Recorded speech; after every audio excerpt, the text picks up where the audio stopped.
First up, we have Azure Emotes with Cryptic Aura, the fourth album from this band featuring past and present members of Fear Factory, Rumpelstiltskin, Grinder, one of the most underrated bands from America, Monstrosity, and Serenia. Talk about some diversity going on there. This band hits on so many levels of metal that feels abstract, but work together in context and creates these gorgeous and out there soundscapes that just work perfectly with each other. You can hear things go from the most brutal side of death metal a la Nile to almost grind moments of bands like Cephalic Carnage to the ever quirky moments of Isan's solo work. The production on this one is that fine line between raw and polish that makes the music really speak for itself. It's created by a group that knows how to write and perform to the best of their abilities. This is an insane album, and definitely won't be for everyone, but it is also a welcome change of pace for those needing something a little bit different. If that's what you need, check this one out. Now we have Bloodletter with Leave the Light Behind. The fourth album from the Chicago thrash band is my first foray into the band, but I instantly fell in love with what they're doing. This is my kind of thrash to an absolute T. It knows how to get nice and heavy, when to focus on all guns blazing, but upon listening to the previous work, the band is focusing more on the melodic side of thrash nowadays. And it just makes for this perfect blend of Death Angel meets Warbringer. You couldn't come up with a better combination for this style than what Bloodletter is doing here. The production is clear and exactly what is called for, and the songwriting is out of this world catchy, and it'll just get you headbanging every single time. While there have been some great thrash albums that have happened this year, it's been kind of a good resurgence for thrash in 2025. I think this is an underrated release that you should not miss out on, as it might become one of my favorite thrash metal albums of the year, if not my favorite. If you want your thrash with a melodic tinge to it, make sure to check out Bloodletter.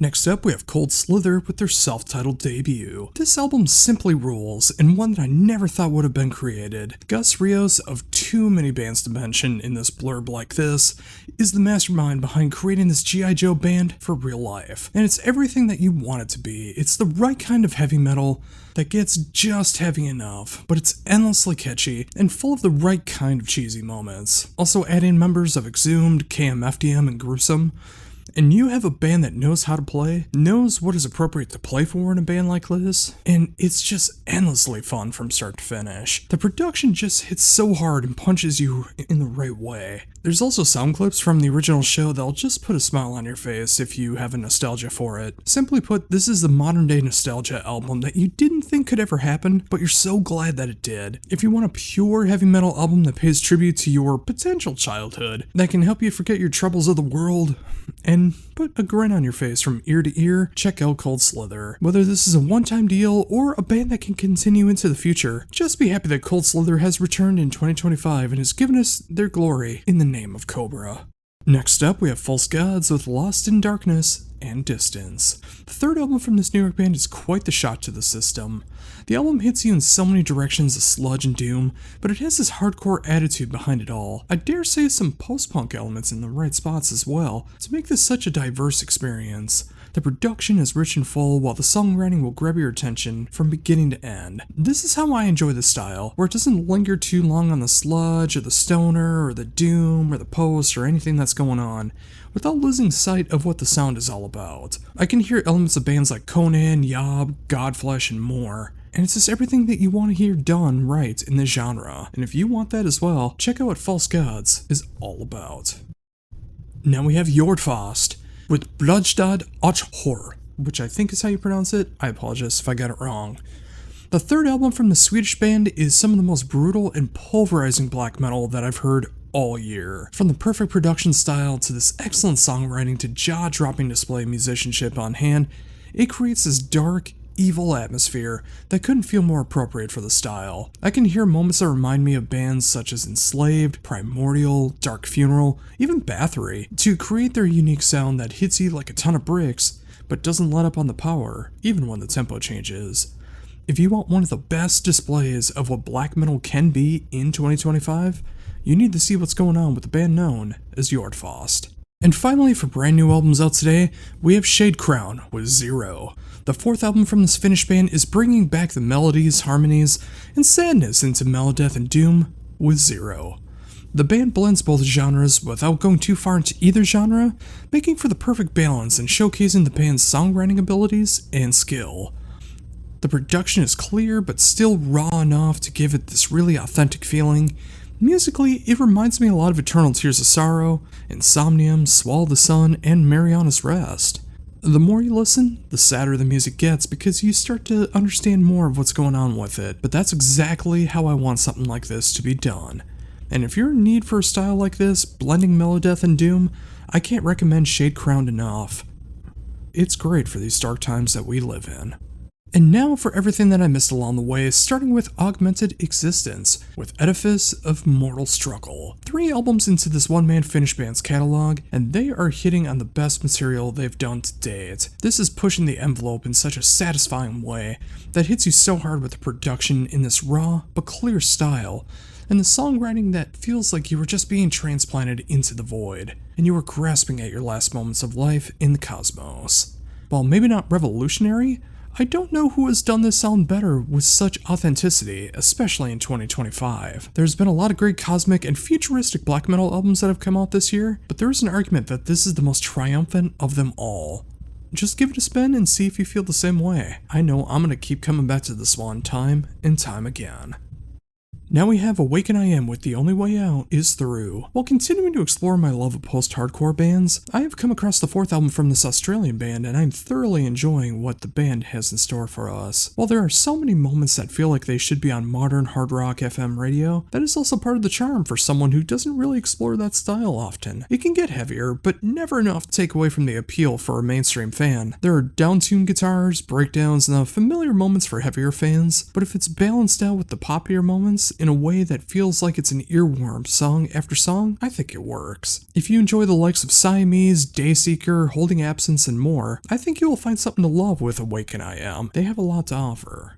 Now we have Barnzerker with 3. The 3rd album in 3 years from this one-man project is a welcome change in the black and folk metal stylings. It's quite the dark take on the genres, hitting near Viking metal levels of sound, all while maintaining this essence of melody and harmony that hits so hard when done right, especially in the folk metal side of things. You will get a full range of black, death, doom, folk, and more throughout all of this, all while feeling like it never goes too far into diversity and keeps this very consistent sound. The production is quite raw and clearly from a one-man project, but that's not always a bad thing. Sometimes that can come off as very meaningful and pure of heart. If you want a very earnest take on some dark music and what definitely sounds like very cathartic music for the one creating the music, check out what Barnzerker has created with their brand new album 3. Next up, we have The Bleak Picture with Shades of Life. On off their debut album with 2024's Meaningless, comes the sophomore album from this Finnish duo.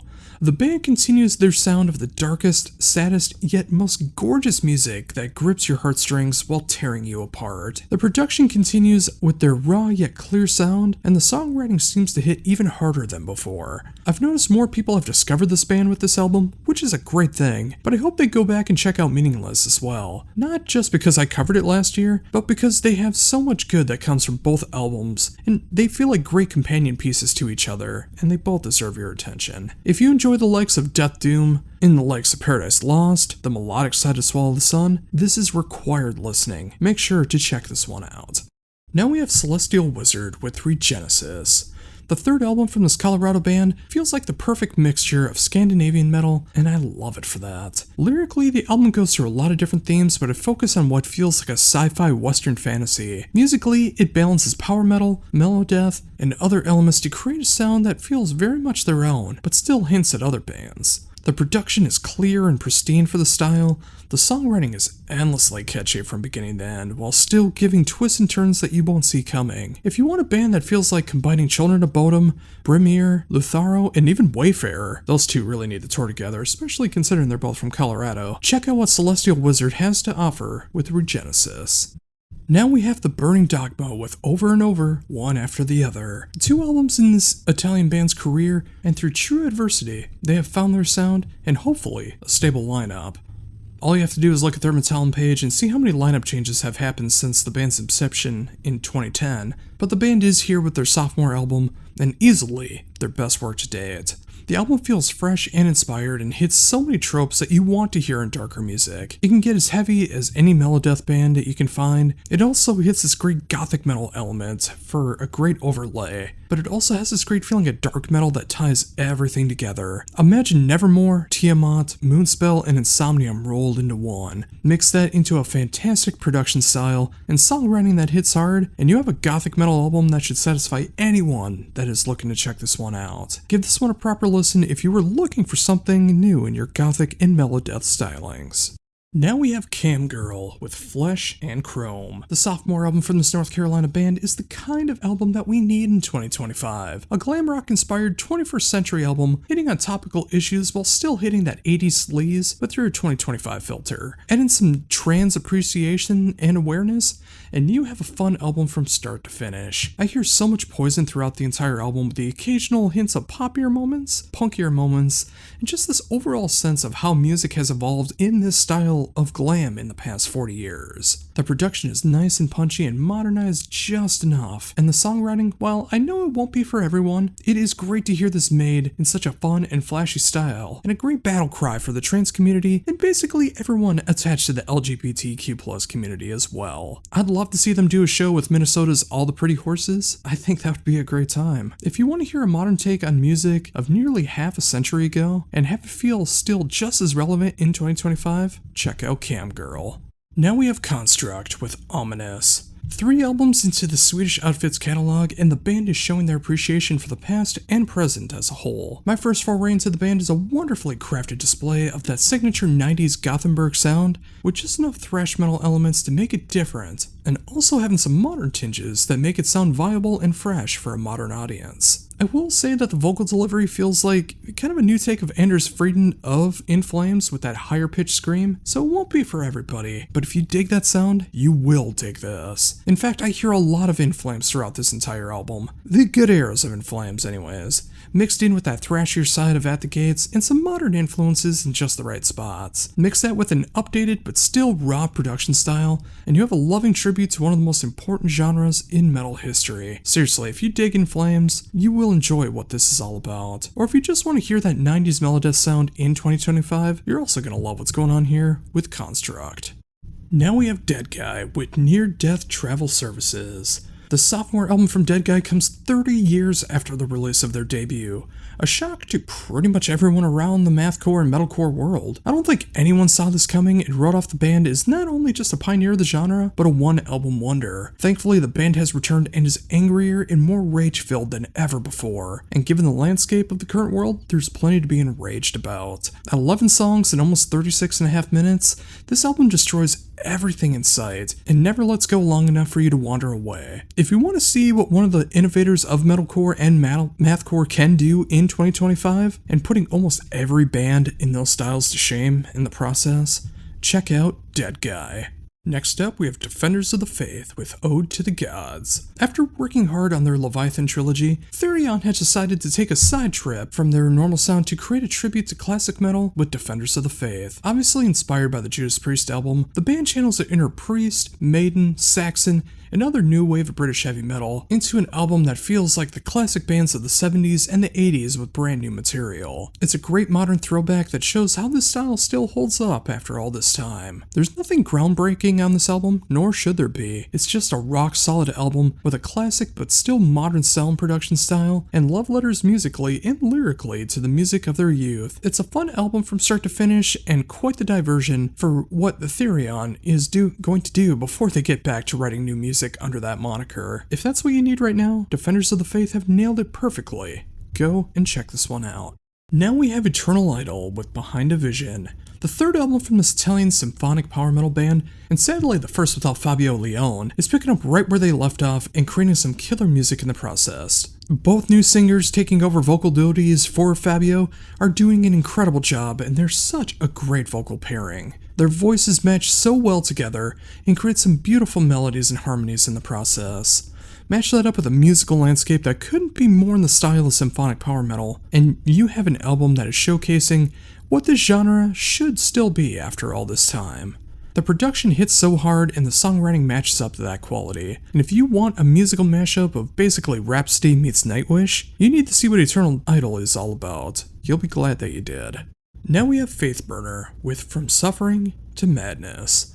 The debut album from this Columbia band is a hard and heavy slab of melodeath with just the right amount of groove through it all.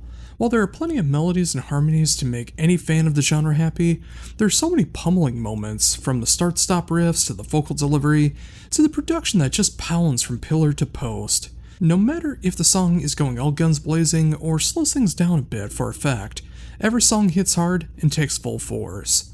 While not direct comparisons, I can hear a lot of moments of In Flames, Insomnium, Devil Driver, and more throughout all of this. While this is a case of being for a particular subset of those who want more groove in their melodeath, if that is indeed your bag, you're gonna love what Faith Burner has in store for you. Seriously, go check this one out. Now we have Feeble Attempt with Take the Plunge. The sophomore album from this one-man Canadian band is one of the most earnest takes on punk that I've heard in a very long time. The whole album feels like this loving tribute to the late 90s, mid-2000s era pop-punk and punk rock that hits on this catchy, simple, and memorable moments that makes the genres work. Every song features a guest vocalist on it, though I will thoroughly admit that I'm not familiar with any of the names alone. Still, I will say that every single vocalist works wonders throughout this one. I can hear everything from MXPX to Bad Religion to NoFX to Pennywise and others on this, and it just brings back this childhood in myself in the best way. The production is top notch and the songs feel so appropriate throughout. It's a short and sweet affair. It's 11 songs but a little over 28 minutes in length.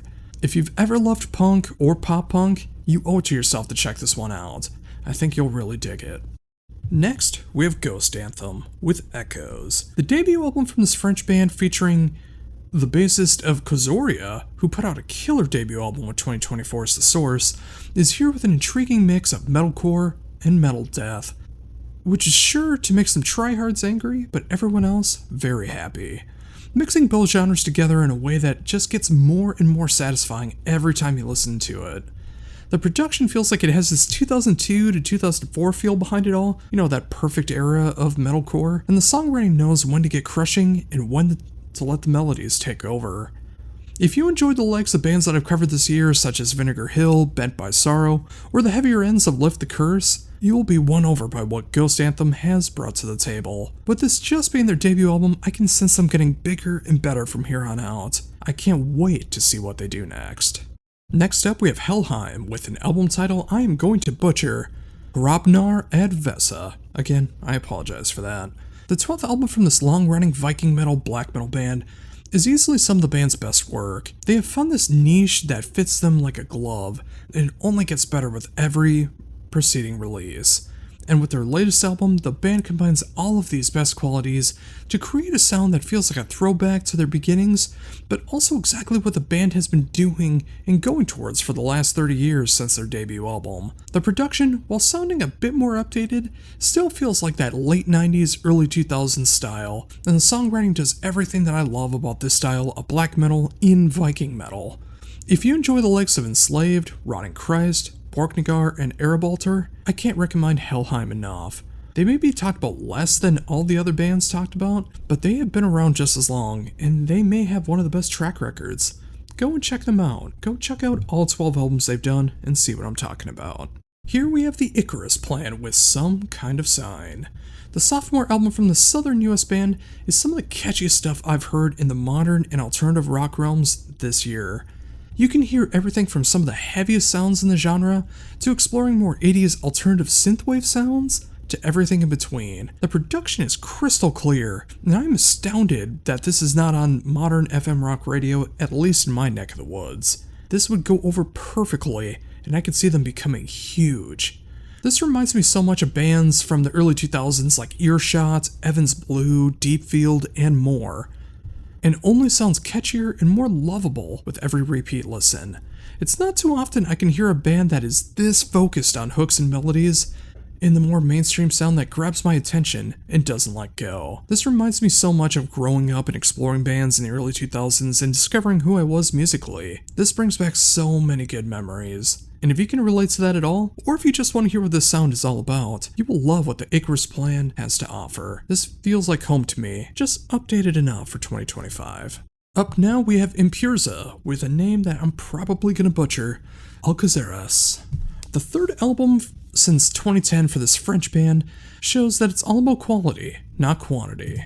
With such a heavy flamenco influence through this death metal on display, it makes for such an intriguing mix of sounds. While not the first band to do this, they are an effective version of it. The production in the death metal side hits so hard with just being raw enough but so clear, but the flamenco side comes in beautifully and it hits in just the right spots. It feels like if Cynic wasn't really a prog band and they went into a flamenco side. I can also hear heavy moments of Nile, Behemoth, Hate, and other bands that really hit that brutal side of death metal, but when you mix both together, it's so effective. I didn't realize I needed an album like this until I came across my promos, and I'm so glad that I took a chance on it. If you need an album like this as well, I think you should really check out what Impurza is all about. Now we have Inhuman Condition with Mind Trap. 3 albums in 4 years from this Floridian death metal outfit that harkens back to that classic Florida death metal sound, but never losing sight to make sure that they are making it their own. Featuring past members of Massacre, of course all 3 members of the band are known for so many other bands, creating a sound that is very reminiscent of the band, but not a clone. The band knows how to channel their other influences well, from bands like Death, Obituary, and some Demolition Hammer as well when it gets thrashier. The production is a pure late 80s sound, and the songwriting is as authentic as it gets. There's not a lot else I could say to sell you on this one. If you love that style of that 80s, 90s death metal sound, and you want a loving tribute to all of that, make sure to go check out Inhuman Condition. Next up we have Laguna with The Ghost of Katrina. The debut album from this Mexican band is a shining example of how new bands can do the melodic rock and AOR genres justice. This feels like an album that came out in 1984 but was completely remixed, remastered, and perhaps even rewritten at times for the modern day. The production is absolutely perfect, and the songwriting is endlessly catchy, with every track standing out on its own but still working together to form a cohesive album. Everyone shines on this album, and they write in such a way that puts a genuine smile on your face every time you listen to it, time and time again. If you love the genre, you are going to love what Laguna brings to the table, as this is one of the finest examples that you're going to hear in 2025, bar none. This is simply how it's done. Next up we have Leverage with Gravity. The 6th album from this Finnish band continues to show their strength in creating that classic sound, but it's updated just enough. This feels like the best of classic metal, hard rock, power metal, and more, thrown together to create this signature blend. The production is punchy yet feels raw and real. The songwriting is just what you would expect from this band, and you wouldn't want it any other way. I've always considered this band to be what Rainbow would sound like if they were more power metal influenced, and they nailed that description to an absolute T. 8 songs, just a little over 45 minutes, that is the perfect length and track list for an album like this. If you want a modern throwback, Leverage has all of that and more with Gravity.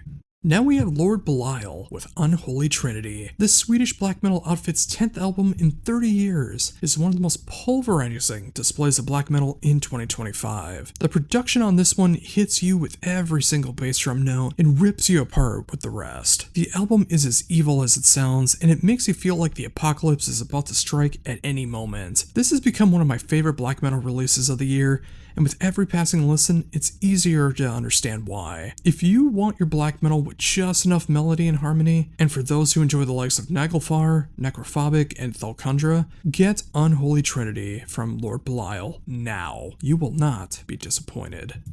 Next up we have Nefarious with Addicted to Power. The brand new supergroup featuring past and present members of Hyrax, Death Angel, Exodus, Blind Illusion, and Heathen has created one of the most earnest displays of thrash and speed metal that you are not only going to hear this year, but in the 2020s, if not beyond. This is created by 5 members who have been a part of thrash legacy after thrash legacy, coming together to write the music they love, and it's so satisfying to hear time and time again. The production is pure 1987, as is the songwriting, songwriting, and why would you want that any other way? This is an endlessly perfect display of what that classic sound of thrash and speed metal can and should be after all this time. This is easily for anyone looking for that sound, and I defy you to find anyone doing it with more authenticity in 2025 than Nefarious.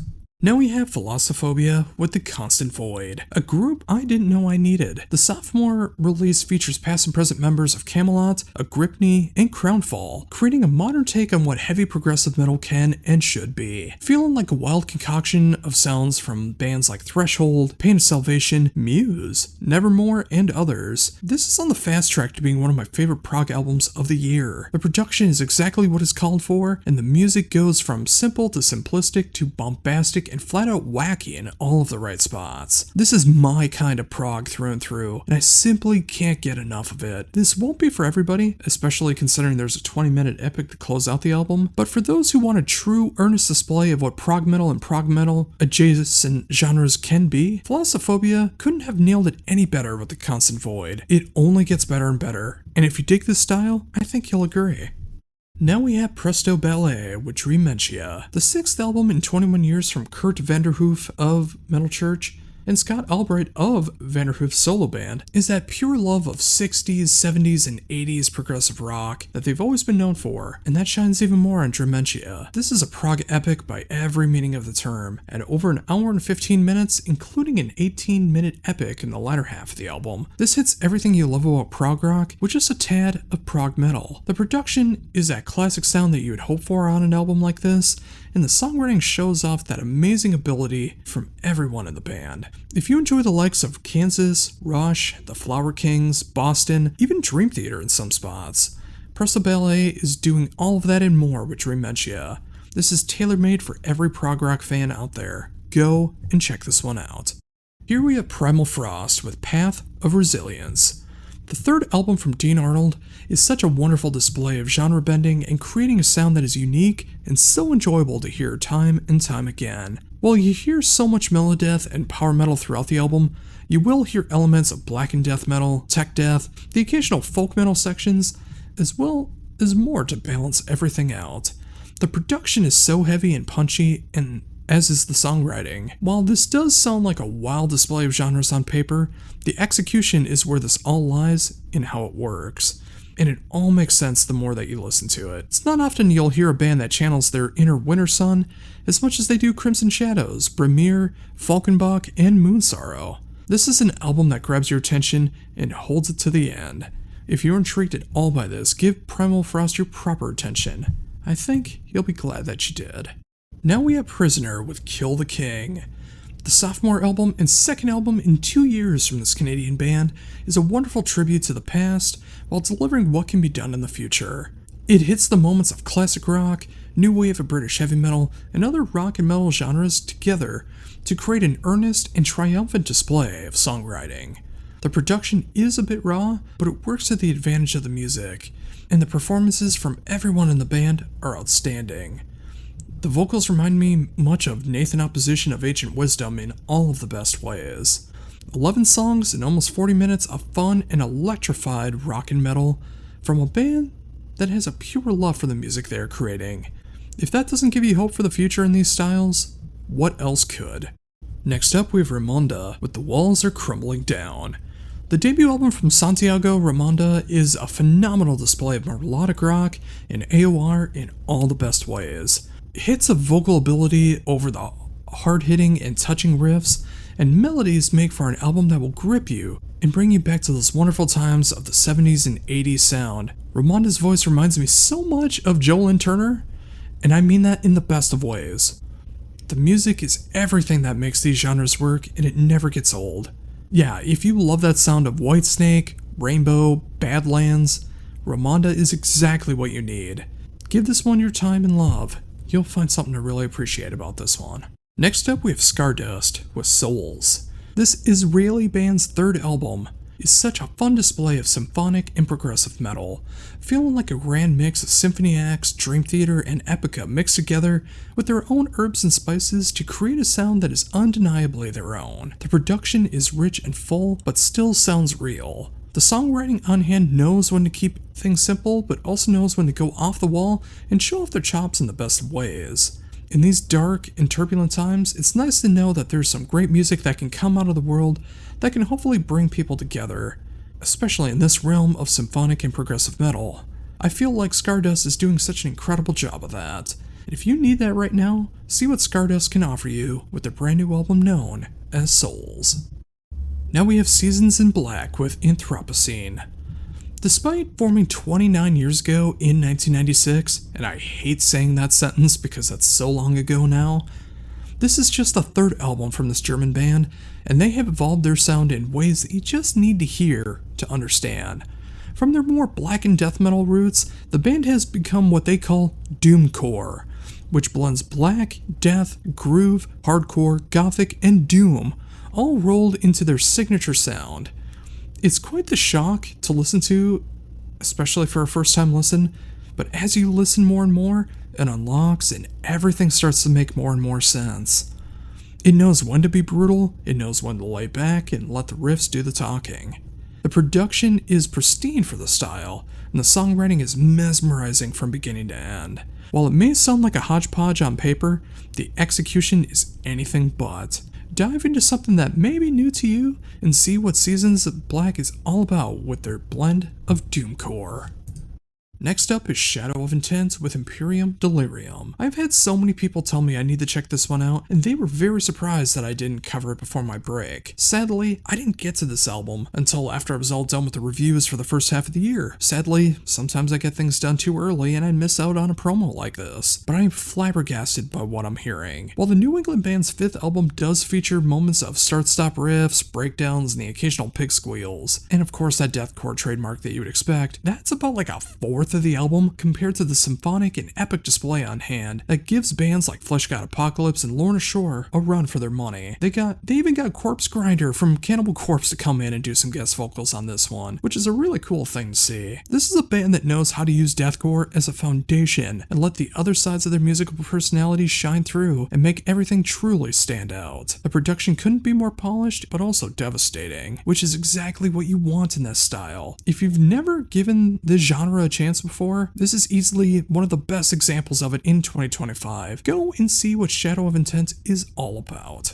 Next up, we have Skyborn Reveries with their self-titled album. The fourth album from this one-man Australian band in 9 years is a tear-jerking and stunning display of how to do the atmospheric side of post-black justice. The production is, of course, raw, but there's so much beauty that comes from that, and it's so hard to explain if you don't hear it. But all I can do is encourage you to listen to it and fully get a grasp on it. The songwriting is what sells this album, and the band as a whole. It is a cosmic and haunting journey, all while having the sheer authenticity behind it all. It also has these moments of folk and doom in just the right spots to break up the tension of the album in just the right ways. This would be a perfect companion album to the latest album from Aldemar. Seriously, those two together work wonders. It takes you on this whimsical and eerie journey that keeps your interest from beginning to end, just as a good post-black album should. If you missed this one, go check it out right now.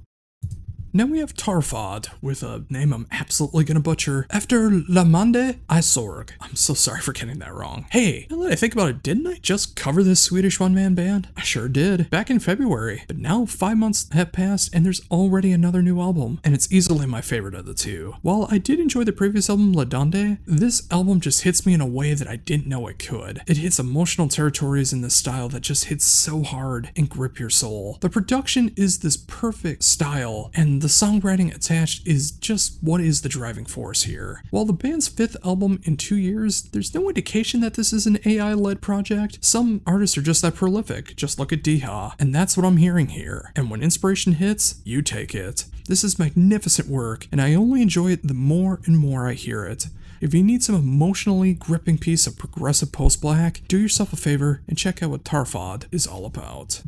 Now we have Wanted with Cutting Edge. The third album from this Michigan band feels like they are unearthing their albums from 40 years ago and releasing them now online. Of course, the band just started in 2021, but they have been on the warpath ever since. Their music is everything you love about the heavier side of what we call 80s metal. From the crazy solos to the insane vocal deliveries to the songwriting that feels right at home with the kids of Dokken, Van Halen, Rat, and Keel. At a little over 40 minutes and 10 songs, this feels feels like a true 80s album done in 2025 in the best of ways. Everything you love about the style is done here in full display, and it'll take a lot to find a band doing this with more authenticity in this day and age, including the original bands. Trust me on that one. If you love this style, check out what Wanted is all about.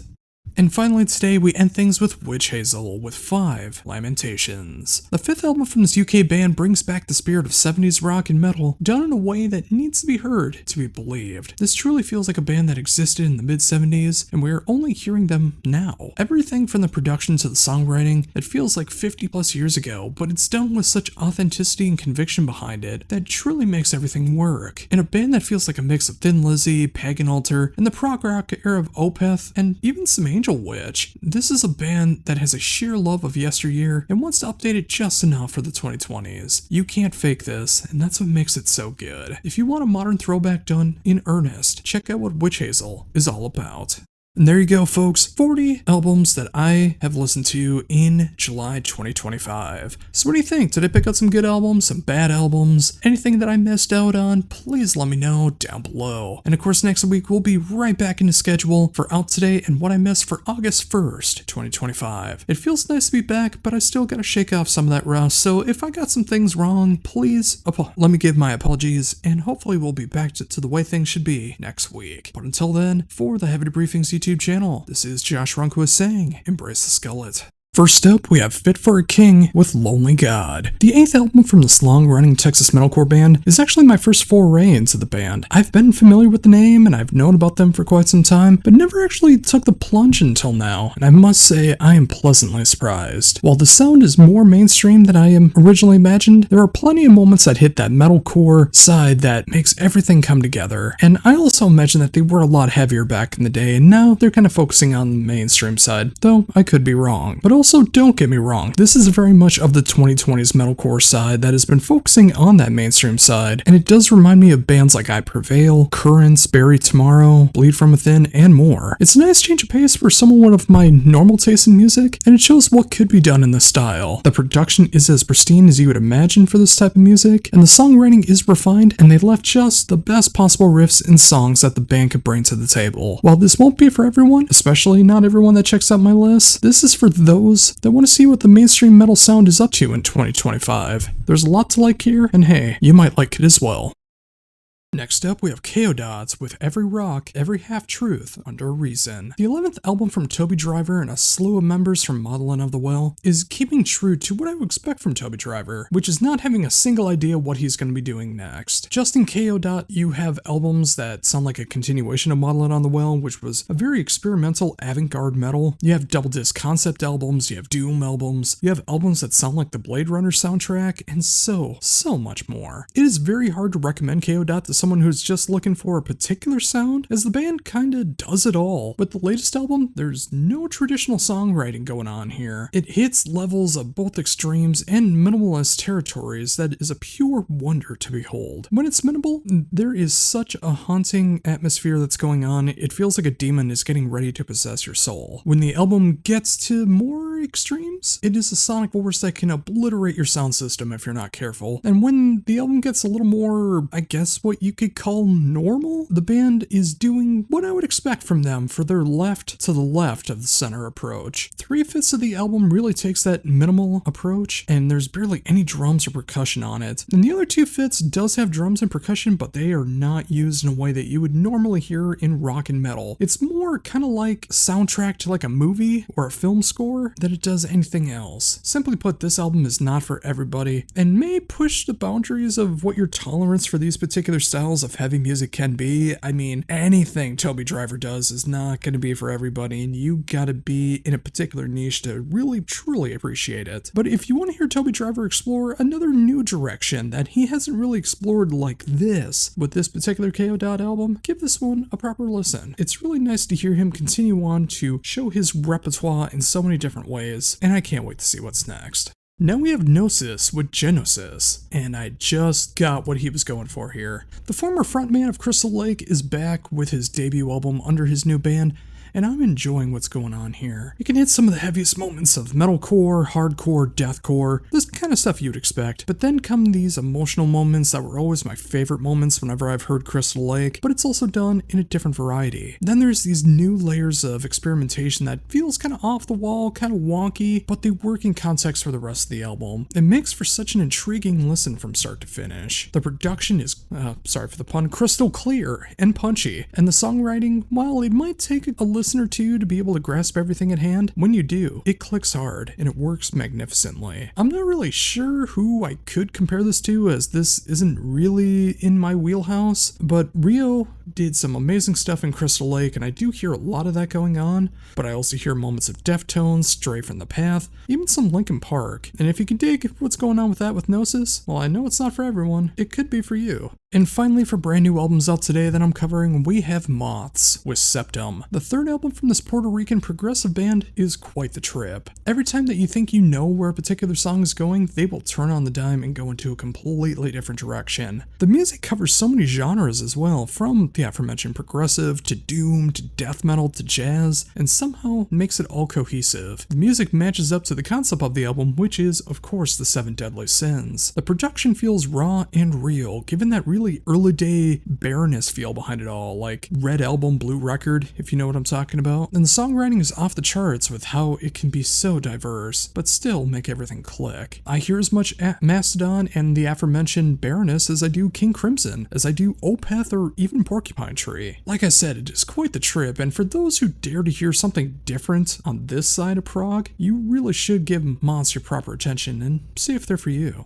And now for everything that I missed along the way, starting with a band name and an album title that I know I'm going to butcher, and I'm so sorry for getting this wrong, Anfuglier with A Cullabeth. Did I get that close? I really hope I did. The sophomore album and the first album in 17 years from this New England, now duo, is one of the finest displays of symphonic black metal I've heard in 2025 so far. The music is majestic, and it gives you this otherworldly feel behind it all, going deep into the realms of Tolkien's Silmarillion and showing what it's all about. The songs are epic in length, ranging from almost 12 minutes at its shortest to almost 22 minutes at its longest. And these don't feel like traditional metal songs. I mean, you're not hearing verse, chorus, repeats on this one. Despite the obvious black metal tendencies that's going on, this is written much more like a symphony piece and full-on orchestration. You could easily get lost in this album, close your eyes, and feel like you've been transported right into Middle-earth. The production is somehow both raw and grand at the same time, which really puzzles me how that works, but I love the final product. And the songwriting, again, I can't get over its rich, rewarding listening experience. This is for those that have wanted a grand symphonic take on Tolkien's work, and I think that they really nailed it to an absolute T. If you want an album that is the living embodiment of the word grand, check out what this band has to offer.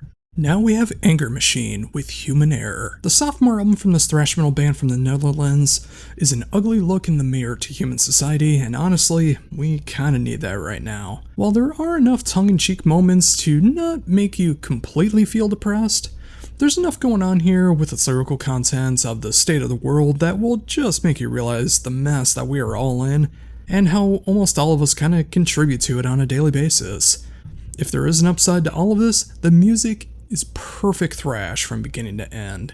It hits all the bits that I love about the genre, and it doesn't let up. Whether it's full guns blazing or a mid-tempo stomper, Anger Machine knows how to write for the song and spread their message of how truly terrible all of us are. The production is exactly what it needs to be to make the music stand out even more. If you want a thrash album that more than lives up to the band name and sheds a light on the album title, make sure you check out the brand new album from Anger Machine. Now we have what I'm pretty sure I'm going to get wrong, but I'm going to try all the different ways that I think it could be pronounced. Baal. It's something like that. B-A''A-L. But the fine line between heaven and here. The sophomore album from this UK band is my first foray into the band, but I am blown away. This hits so many levels of emotion musically and hits you even harder with the vocal delivery. Mixing their blend of atmospheric black metal and post-metal fused together to create that sound of post-black, but it's also so much more than that. The music delivery is devastating, whether it goes into the full black metal fury or it scales things back and lets the notes shine in their sludgy and post-metal sides. The production is in that right sweet spot of raw and clear clean, and the songwriting just grips you from beginning to end. If you want a band that knows how to channel their inner Death Heaven, Rollo Tomasi, Inter Arma, and even Cult of Luna, you need to see what these guys are all about.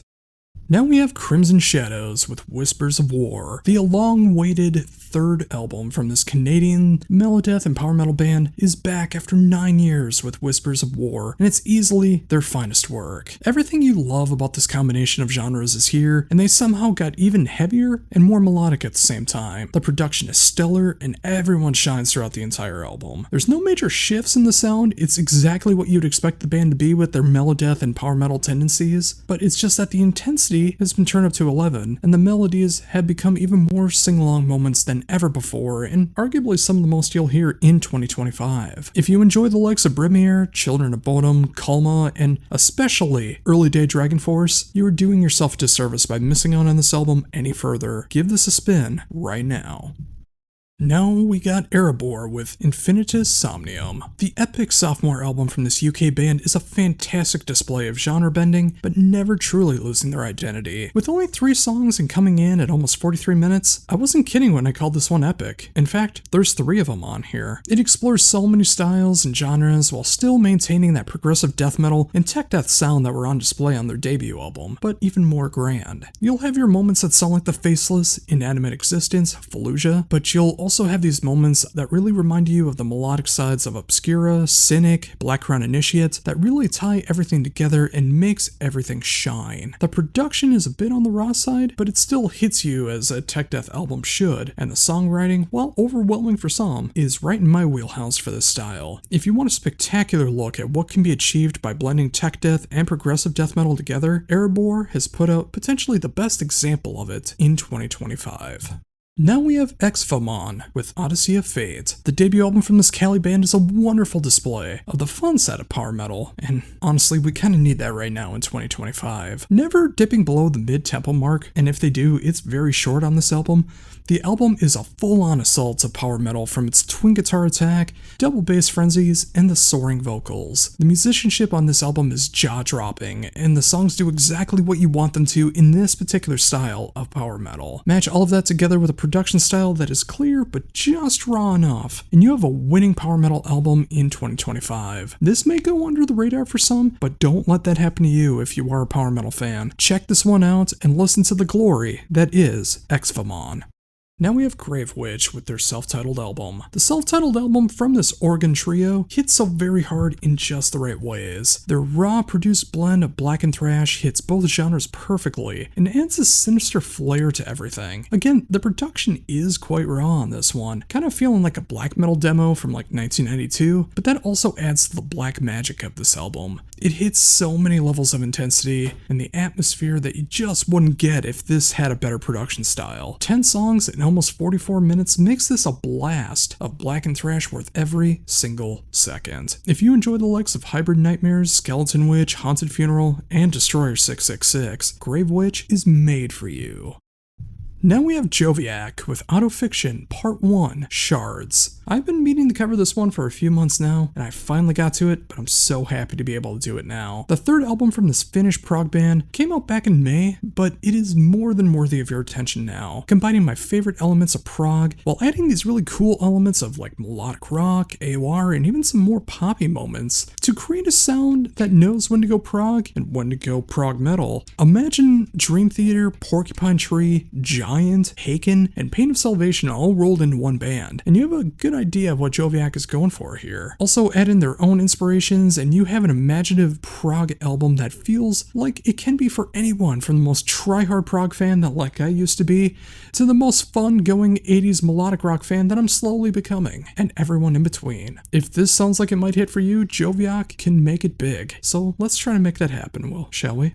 Up now we have Late Night Savior with Rebirth. The third album from this band out of Utah caught my attention with this album, but upon listening to the previous works, this does kind of feel like a rebirth for the band. No pun intended, but maybe. While the core sound of the band is fully intact, it's that alternative metal sound with just the right kind of poppy moments, those sucker punchy hooks, and definitely made for mainstream radio. The band has gotten heavier with their sound and even grander in their production. This is easily their best produced album to date. I can hear elements of bands like Evan Heaven's Blue, Breaking Benjamin, and other bands that remind me of the mid-2000s, but it does have enough of the 2025 modern rock radio sound that is going on so well. I appreciate that the band has gotten heavier in their tones and their style, but they still make hooky moments, and it makes them even more memorable that way. I wish more bands in the FM rock variety would take this approach. I'd probably listen to my local rock station if they did that, but I digress. For a predominantly metal guy, I am so intrigued by what this album can bring, and I can't get enough of it. Maybe you'll have the same reaction? Why don't you give this one a shot? Now we have Marasme with Fell. The fourth album from the Spanish band hit me like a ton of bricks, and I'm all here for it. A sound that combines the best of sludge, post, hardcore, even some black metal to make for an album that knows how to show off their aggressive side and one to let the emotions soak through. The production hits just at the right spot, and the songs, they hit no matter where they are, whether it's on the shorter side or they're making a 9-minute epic. I can hear bands like Neurosis, Cult of Luna, Year of No Light throughout all of this, but they also add their own herbs and spices to create their own sound, and it's a wonderful thing to hear. If you need a post-album like this right now, something that can really hit near the hardcore black metal side of things but know when to pull it back, check out Marasme and see what they're all about. Next up, we have My Last Promise with A Funeral of Being. And a bit of a trigger warning here, this is DSBM. If you know the initials, you know what I'm talking about. The debut album from this Ukrainian one-woman DSBM band has all of the feels behind it, and it never lets up with the emotions. This is a tearjerker of an album, and in 2025, that can be some of the most cathartic stuff that you could need. You hear the pain in every single note, from the cleans, the screams, and the music behind it all. It's hard to recommend this genre because of the subject matter at hand, but when you're someone suffering from mental health demons like myself, this can be a release that you need to hear to feel okay. As bonkers as that might sound to someone who doesn't understand, but trust me, there are those of us like that out there. The production is a bit on the better side for the genre, which I was kind of surprised by because a lot of it not really good on the production side, but this is really nice. And the songwriting couldn't feel more inspired, and unfortunately, being in the Ukraine right now, there's a lot to be depressed about. But if you enjoy the likes of Sylvain, Anilear, and Shining Sweden, see if My Last Promise does anything for you. Now we have Ophidion with The Jaunt. The debut album from this UK prog band featuring past and present members of Darkest Hour, Brave Ride, and Vortex has created such an earnest take on classic progressive metal, but it's also updated enough for the 21st century to include the heavier ends of the progressive death metal side to create a sound that really feels like it's kind of tailor-made for my taste. The production feels sonically pleasing to the ears, and the musicianship on hand is beyond stellar. In what feels like a grand mix of Dream Theater, Opeth, Gojira, and Haken, this defines what prog metal can and potentially should be in 2025. This is not an album to sleep on. Seriously, if you love the dark side of progressive metal, progressive death metal, you need to see what all of that is about with Ophidion. Next up, we have Roulette with Go. Having been around for almost 40 years now, and having such a hard time with all of it, it is really hard to be able to maintain that momentum of how you originally started as. Thankfully, in 2025, there have been many examples in the melodic rock and AOR realms that have proven that you can be as good as you ever were, if not better. This is definitely the case here with Roulette, a Swedish band who's just put out their sophomore album, and their first since 2019. Yeah, you heard that right. The band has been around for 40 years, but they've only had 2 albums in their discography, and it's only several years apart. This is some of the most earnest and audibly pleasing melodic rock I've heard all year. This is clearly a band that has been through the ringer through all the ups and downs of being in a band, trying to make things work, but still, it wasn't until the tail end of the 2010s where they finally got their debut album out, and with Go, the band still has that wonderful charm to their music, and you can hear that passion that they had even in the past from their singles and their compilation albums still in this music. But everything is just updated enough to tug at the right heartstrings and become earworms for days. The production is outstanding and the songs are worth spinning over and over again. We have been rewarded handsomely in 2025 when it comes to melodic rock and AOR, and Roulette has given us another slab of everything that you want it to be in this style. Seriously, give this one a listen and enjoy. Next up is Split Chain with Motion Blur, and it's not very often, especially someone like me who's already covered almost 650 albums this year, that you discover a new genre, and that genre for me is Dreamo. It is a blend of shoegaze and emo, and as odd as it sounds to someone with my taste, this is something I didn't know I needed, but I really love it actually. From the 90s alternative production to the mix of grunge, shoegaze, dream pop, emo, and alternative metal, this hits me in a way I never would have expected. It feels like Deftones, Mew, and Paleskin got together to create a new but familiar sound. I still need to digest it a little bit more, but every time that I put it on, it hits me in all the right ways, and it puts me in this trance-like state that I really enjoy. If you want to hear something like this, especially for a debut album, it's an incredible thing to witness basically the birth of a new genre, at least to me, and just having it overwhelm me like this on a debut album. And if you want to hear something like that, you need to see what Split Chain is all about.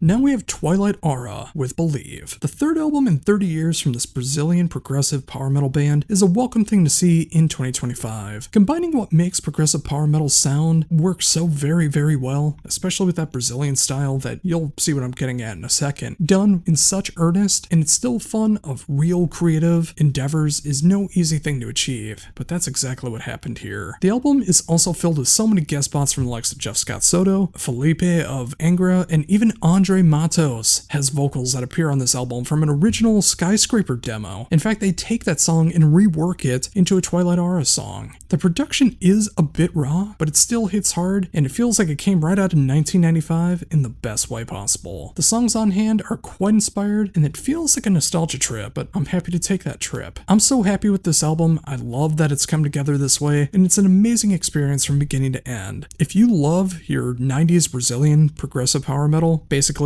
Angra, check out what Twilight Aura is all about.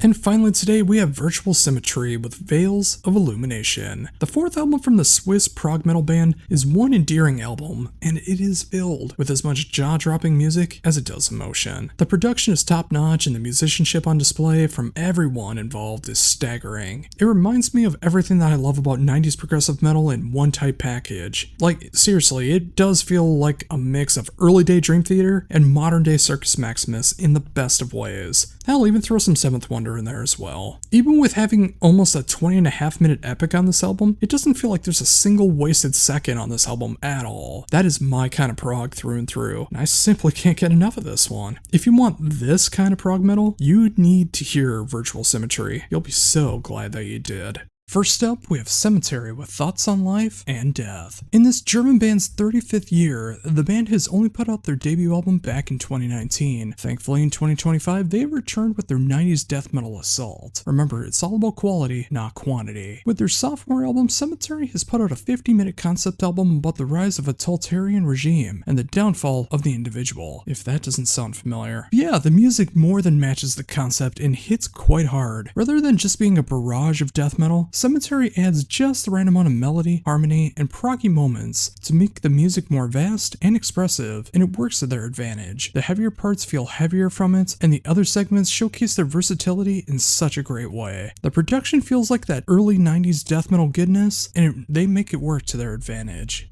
Overall, a very depressing album from the realities that can come from a concept album like this, and just reality of 2025, but at least the music more than makes up for it with a fun listening experience from beginning to end. If you need your love of death, pestilence, and even some early day Opeth, check out Cemetery. Next up, we have Dreamwake with The Lost Years. One of the best examples of showcasing what is possible with genre bending in the mainstream sound is here with Dreamwake. The sophomore album from this New England band feels like an American version of the band One Morning Left, combining the best elements of metalcore, 80s synthwave, and they create their own sound with it. Whether they are focusing more on the breakdowns or they're letting their Vice City vibes fly, Dreamwake is making some undeniably catchy songs, and they are not afraid to experiment with it. The production is pristine and it feels like it fits like a glove. So much of the lyrical content for the album focuses on mental health from the outside and the inside, and as someone who suffers from that as much as I do, it feels like an extra punch in the gut, but it also feels like such a great cathartic experience. I always appreciate an earnest take on these struggles. Match that up with some killer music and you have one of my favorite metalcore albums of the year. This won't be for everybody, especially those who normally check out my list, but this is more than worthy of at least a listen to see if it's right for you. This hit me like a ton of bricks, and it just might for you as well. Now we have Lord of the Lost with Opus Noir, Volume 1. This is my first foray into this long-running German band, and it just so happens to be their 10th album, but I am floored by what I'm hearing. This industrial-fused gothic metal band is endlessly catchy, and it gets stuck in your head for days. I truly appreciate how they can combine these genres and never feel self-indulgent, and they focus on writing the best quality songs that they can. This is the first of a trilogy of new albums, and it has me excited to see where the next 2 albums will go. The production couldn't be better, and the guest spots, which I won't ruin here, fit so very well and only benefit the songs. Overall, I love what I'm hearing, and I need to go back and check out their previous material, and they have 9 more albums to check out in the past, so I'm kinda kicking myself for never checking them out sooner, and if you're like me, after one listen, you'll probably feel the same way.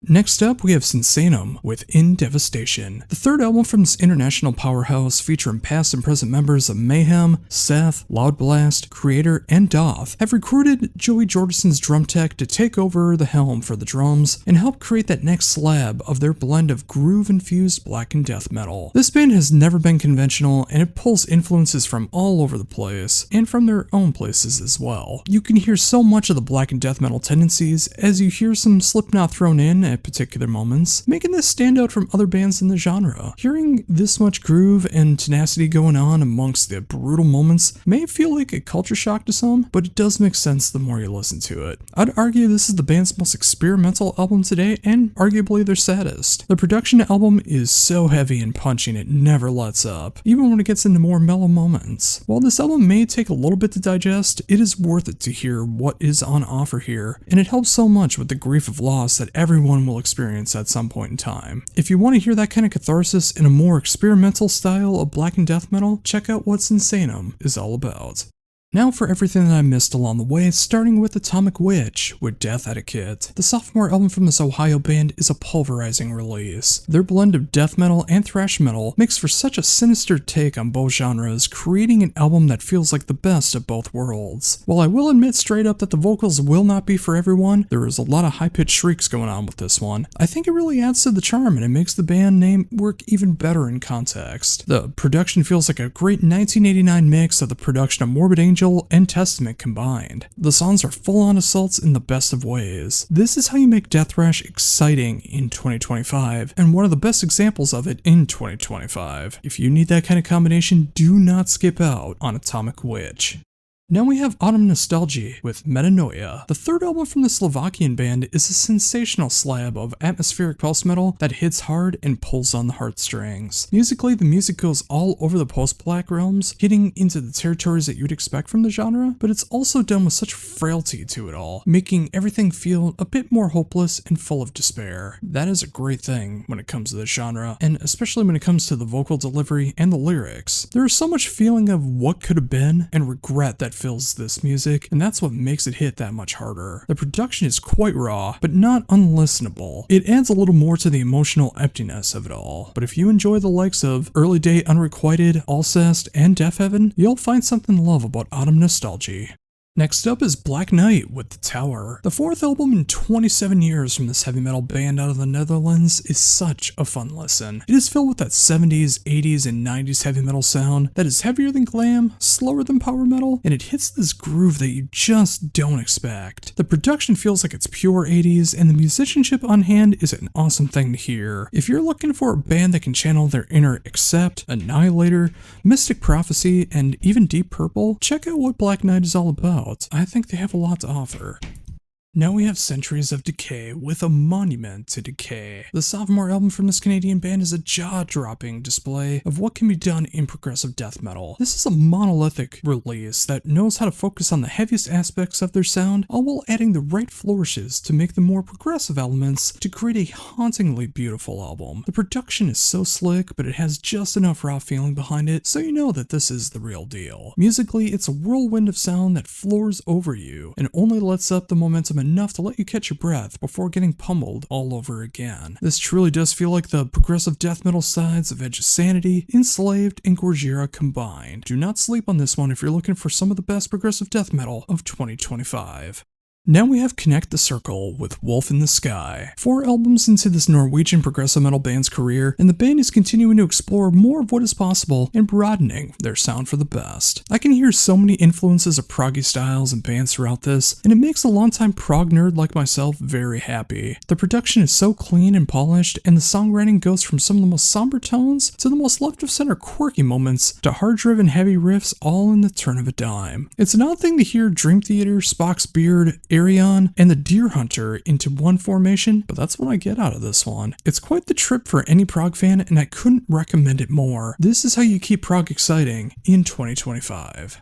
Now we have Coherence with Daydream. The debut album from this Gothenburg band hits this itch that I didn't know needed to be scratched. It hits this super melodic side of Melodeath, making that work with 2000s melodic metalcore and more mainstream elements to create this earnest and triumphant look at how you fuse these genres together in 2025. The production is a bit raw, especially on the mastering side, but the rest is made up for by its musical ability and the songwriting at hand. It feels like this grand mix of Mutiny Within, Breaking Benjamin, and the middle era of In Flames. Basically anything from Clayman to Come Clarity. Coming in at 10 tracks in just about 39 minutes, this is an album that gives you all of their power and it still leaves you wanting more. I can't wait to see where they go from here. This is some quality work.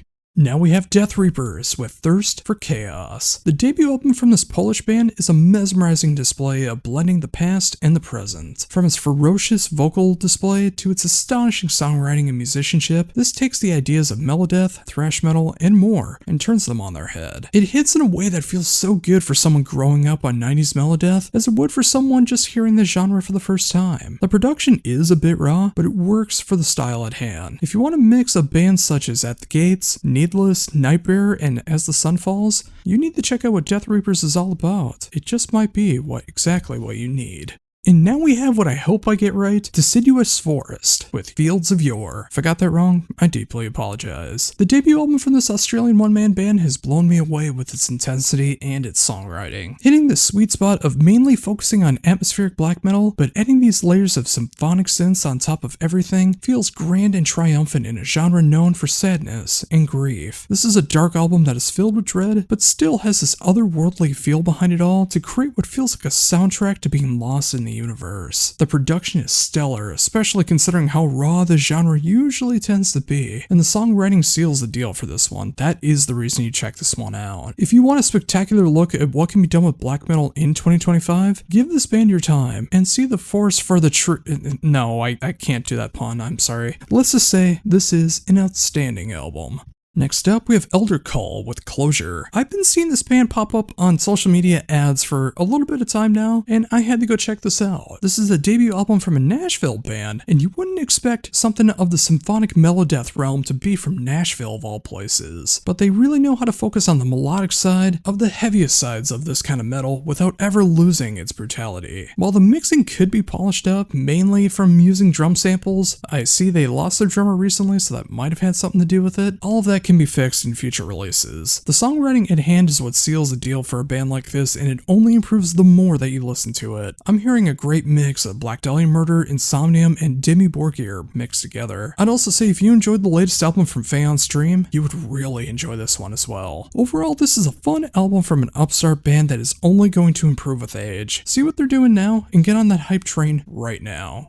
Next up, we have Gloombound with Dreaming Delusion. The debut album from this Norwegian funeral doom band almost feels too appropriate in 2025. Their mix of the slowest and most devastating forms of doom metal makes for a soundtrack that hits hard and it never lets up. This feels like a slow dragging of the soul, taking you straight to the grave, and I wouldn't want it any other way in my doom metal. The production is a bit raw and atmospheric, yet still feels full somehow, and that's a really hard thing to achieve. At 5 songs and 43 minutes, this does go by much faster than most bands that you would hear in this genre, so it could be a good gateway into the genre for the uninitiated. But for those who know, and you enjoy the likes of Morgu, Ocean Grave, and Mournful Congregation, you are sure to love, and maybe even shed some tears, listening to Gloombound.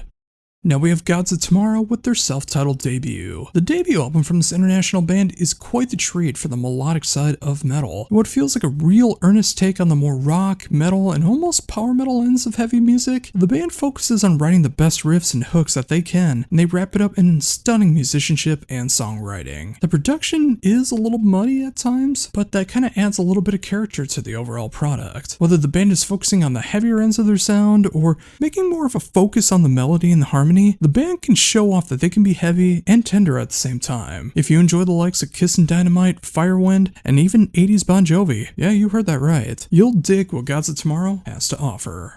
Now we have Honeymoon Suite with Wake Me Up When the Sun Goes Down. The 9th album from this long-running Canadian band is just a feel-good album at a time that we could all use such a thing. The world is on fire, and we could easily use something to make us smile and sing along. That's exactly what Honeymoon Suite delivers once again with their latest album. The band has always been known for their blend of rock, pop, and just enough genre bending to create a sound that'll get you bobbing your head while making your body dance along. The album has some particularly fantastic hooks that only get more infectious on repeated listens. The production feels like pure 80s, and the songwriting has this 2025 sensibility to it all that you just need to hear to understand. If you need a 10-track, 33-minute escape from the horrors of the current world, and again, who couldn't, Honeymoon Suite more than delivers the goods, and they give a great sense of hope. Can you really ask for more right now?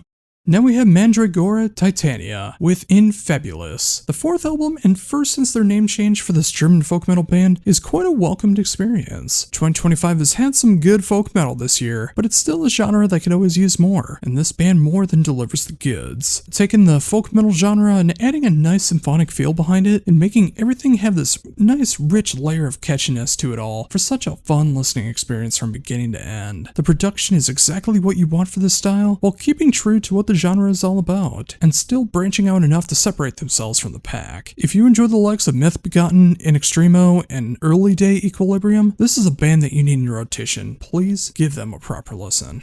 Next up, we have Star Force with Beyond the Eternal Night. The debut album from this Mexican speed metal band is one of the most fun albums that I've heard in this genre in 2025. From the astonishing vocal performances to the stellar musicianship and songwriting, this is everything that makes the genre such a great time to listen to. The production is top-tier perfection for the genre, and I can't stress that enough. And every song from the mid-tempo stompers to the all-guns-blazing assaults are exactly what you want. A love of songs, and just about 52.5 minutes might feel a little daunting for speed metal, but it is more than worth the track when you put this on. If you want a band that channels their inner Enforcer, Warlock, and Savage Master, check out what Star Force is all about. Next up, we have Stellar Blight with Eventide, Synod of the Dying Stars. The debut album featuring past and present members of Blaze of Perdition, rest in peace to one of the best bands out there, Shodan, and Owlswood's Graves, is a stunning display of melodeath with just enough of a blackened twist. Every song hits in a way that feels as heavy as any melodeath band out there, but has these moments of melody and harmony that aren't typically explored in the genre, at least to this extent, in a more traditional heavy metal way. The production is right where it needs to be for maximum enjoyment, and all 3 members that are performing are at their peak performances. Hearing this mix of melodeath, groove, black metal, and heavy metal may not be for everyone, but it is something that I needed in my rotation, and you just might as well. If you enjoy the likes of Latter Day Dissection, At the Gates, and Necrophobic, make sure to check out what Stellar Blight has to offer. I can't imagine you'd be disappointed. And finally today we have Victim of Fire with The Old Lie. The 3rd album from this Denver outfit couldn't be more in my wheelhouse if they tried. They somehow managed to find this perfect balance of 90s melodeath, pure death metal, and crust punk when they go into their fullest extremes, and they pulled off an album that will be stuck in your head for days every time that you give it a spin. The production feels like Slaughter of the Soul, but just if it was a little bit punchier, and the songwriting feels exactly what it needs to be effective. Every time I put this one on, it just gets better and better, and there's no better endorsement of an album than that, is there? If you enjoy everything from Carcass to Dismember to Black Breath, you need Victim of Fire. Go check them out now. First up, we have Castrator with Coronation of the Grotesque. The sophomore album from this NYC band is a battle cry that we need in 2025. With their more than worthy name, Castrator tackles the injustices of the world in a way that only an all-female death metal band can. Feeling like a fusion of Dying Fetus and Cannibal Corpse, This album hits hard not just lyrically, but musically as well. It gets so brutal, but it knows when to show off some killer solos and some melodic passages as well. The production is raw, but it's full of low end, making this a true primal approach. And when you're making this style of death metal, that's exactly what you need. All in all, this is an album that feels almost too appropriate for the times that we live in, but it leaves a lasting impression on all fronts. This is how you make a death metal album stand out, by simply being yourselves in 2025. Next up is Chevelle with Bright as Blasphemy, a band I never would have thought I would cover here, but times have changed. The 10th album from this long-running band from Illinois seems like a gigantic left-of-center leap from when I last heard of them. I'm pretty sure the last time I remember hearing the band, at least of my own accord, is 2011's Hats Off to the Bull, which I can't believe is 14 years ago already. The band has always had that alternative metal, alternative rock, mainstream rock, and basically if Tool played in 4/4 sound to them, and that really hasn't changed, but their approach is vastly different. I hear much more of the metal side coming through, a lot more double bass, kind of like what they used to do in the beginning of the band, but never losing the hook, and I appreciate that so much. Lyrically, the band tackles the highs and lows of life and how we approach it all, and, going down the rabbit hole that we all know so very well. It's a good message, and it makes you second guess how you approach things in life. The production is rich and full, and that's something I always expected from them. If you're like me and lost track of the band after a while and you're curious to see where they are now, give this one a proper listen and see if it's for you. It's cool to see how this band still has enough of an edge, but still staying in the mainstay after all these years on the radio, almost 30 years ago. Next up, we have Insight with Savage New Times. 7 albums and 21 years into this Arizona band's career, the band is at their most varied and most hate-filled right now. In 2025, there's so much to be hated and so many reasons to be angry, and Insight have captured much of that essence here with Savage New Times. From the state of the world to personal matters to inner struggles, they are all here and have an awesome soundtrack to the chaos. The band is exploring so much more musically on this one. It's not just a full-on assault the whole time. There are slower moments that you just don't expect, and vocal performances from Richie Cavalera that are easily the best on any album that he's ever done to date. The production is clear and it hits so hard, which you definitely need on an album that's this bombastic. Insight lists themselves simply as a heavy metal band, and this might be the first album where that title is fully apt.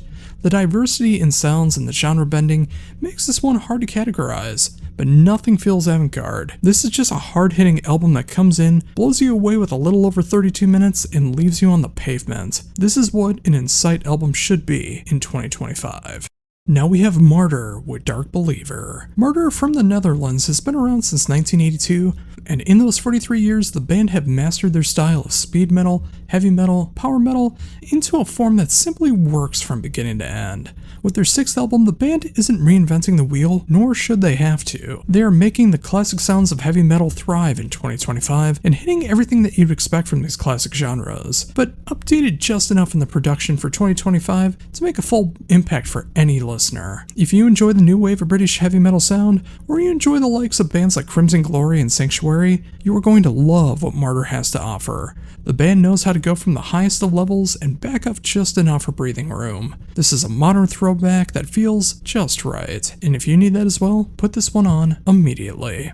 And finally, for brand new albums out today, we have Unleashed with Fire Upon Your Lands. Unleashed have returned with their 15th album, and somehow their longest break in between albums, only 4 years when you think about it, to create one of the most crushing Viking metal death metal albums of 2025. The band has always had this flair to them where they can be as punishing as possible, but throw in just enough of a hook to keep your interest and level everything in their path. The production on this one is right in balance of clear and raw, without ever going too far into either direction. The songs, while not doing anything jaw-droppingly different, don't need to. Unleashed have always had their signature blend of Scandinavian death metal and just enough of a Floridian death metal sound to make them stand out from the pack, and this is another wonderful display of it all. Sometimes you just want that devastating death metal album, and that's exactly what you're going to get with the brand new album from Unleashed. And now for everything that I missed along the way, starting with the band Act with Eternal Winter. Sweden's Act have returned after 9 years with their 6th album, and it is a whirlwind of prog rock that will hit your soul if you let it. The band continues to explore their style of prog by expanding even further by making the poppier moments even poppier, the heavier moments even heavier, and the prog tropes done in just the right ways. The production is exactly what you want in this style and done to perfection. The album also flies by quickly at under 32.5 minutes, which is a rare feat for most prog rock bands, but not for Act. For those familiar, if you enjoy the likes of Spock's Beard, Marillion, the Flower Kings, and Transatlantic, you need Act in your life, and I mean right now. Next up is a band name that I deeply apologize for getting wrong, but I'm going to try the best that I can. Asuno Yoki with Think of You. The 3rd album from this Japanese band is my first foray into the band, but I am loving what I am hearing. This strange on paper but wonderful in execution mix of post-black and post-hardcore, plus a nice healthy mix of J-rock, takes all the genres and makes for a sonic treat from start to finish. The production is stellar, the songwriting is inspired. It is also another album that feels like it flies by at 9 tracks and 36.5 minutes. With this style, it never loses momentum no matter what the tempo is, and it always stays fresh and inspired. If you want to hear a band channeling their inner Death Heaven, Mole, and the 2011 album New Album by Boris, go and discover this band. You would be in for such a treat. Now we have Black Parade with 3. Is it too early to call this the black metal album of the year? Probably, but it is more than worthy to be considered. Having turned the genre of black metal on its ear since 2022, 3 very well may be the best album of Black Parade's career. It hits everything that you love about black metal, but it is done with such finesse and expertise that it easily makes the band a true game changer. Then you mix that black metal with just enough of the Native American folk influences, and it creates a sound that you can hear in other bands like Agalock and Panopticon, but it's not done like this. 3 makes not only a more mature album with more dynamics, but it's also the best songwriting and performances so far in the band. The best production, the perfect album length for a black metal album of the style, just everything that it is that it needs to be, and only improves with every passing listen. If you've never checked out Black Parade before, you need to change that immediately. You don't hear a band like this every day, especially one that will be so instrumental in the evolution of black metal. Catch them now while you're lucky enough to still be a fan as they continue to rise to the stars.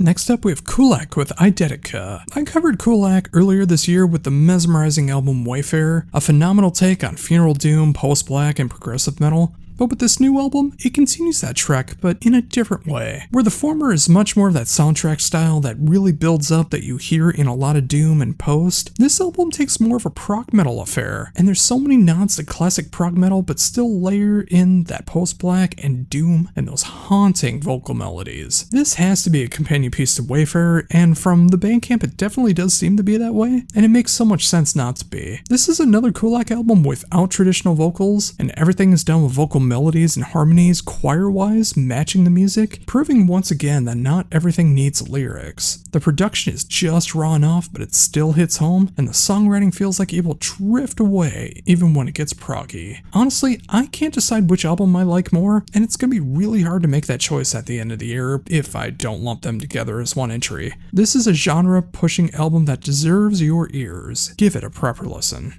Next up, we have Firstborn with Lucky. A band featuring past and present members of Lamb of God, Megadeth, Snaked, and Gish in the Chronicles feels like such an eclectic group, and you're not wrong for thinking so. All that said, they have come together to create a true and earnest take on their version of heavy metal that hits just as much for the 80s glam scene as it does for 2000s metal. Don't get me wrong, there's so much throwback on this album, from the bluesy rock riffs to the ballads to the over-the-top guitar solos, and that glorious time that we all know and love from over 40 and getting near 50 years ago. But there are these flares of double bass flourishes and modern takes on songwriting that makes the band work for both young and old heavy music fans. The production is modern, but it still feels right at home with the 80s, and the songwriting is endlessly catchy. Even if some others might find some cheesy moments in it, I really dig it. This is not your typical album that tackles these genres. This is a different approach that just simply works, and if you let it, it'll get stuck in your head for days upon days. Give this a shot if you're feeling just a little bit frisky.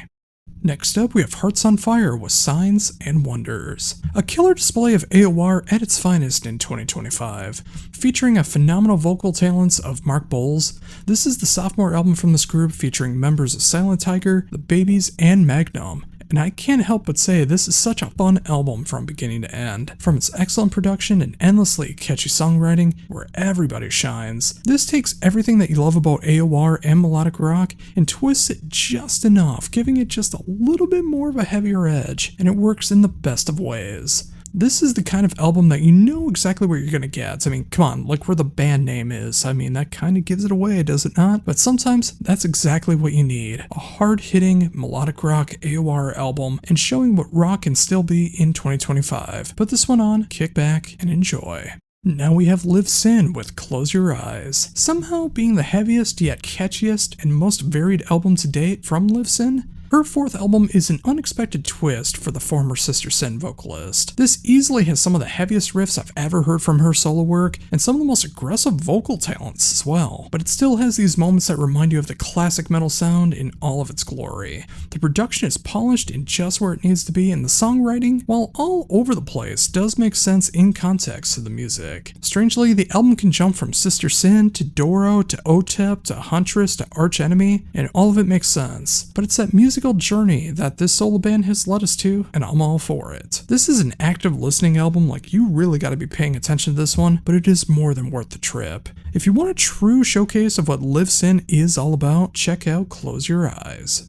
Next up, we have Path to Purgatory with Pathos, the debut album from this Portuguese melodeath band featuring a couple members of Haunted Funeral, whom I just so happened to cover earlier this year, is quite a display of melodeath in 2025. While the production is quite raw, the musical talent more than makes up for any shortcomings that you might have with that. This is a hard-hitting melodeath album that explores both sides of the genre and never loses that intensity in the process. I can hear a lot of Scandinavian melodeath going on with this one, with just enough of their own influences to make the music truly their own. If you enjoyed Haunted Funeral, but you want more of a focused take on the melodeath side of their sound, check out what Path to Purgatory is all about. Up now, we have Rosetta Stone with Dose Makes the Poison. My first foray into this long-running UK band is quite a welcome one. Hitting the style of goth rock and post-punk with just enough dark wave reminds me so much of the first Nightingale album, and I love that album. And of course the legendary bands such as Sisters of Mercy, but done in their own way. From the signature vocal style that hits that goth style in just the right way, to the drum machine that sounds so satisfying to listen to, and I say that as a drummer, to the 80s influences of the guitar, bass, the synths, make this one intriguing album for those that love the 80s style and need something like it as we enter the fall season for 2025. 11 songs, 37.5 minutes, and exactly what this style should be from beginning to end. Check this one out.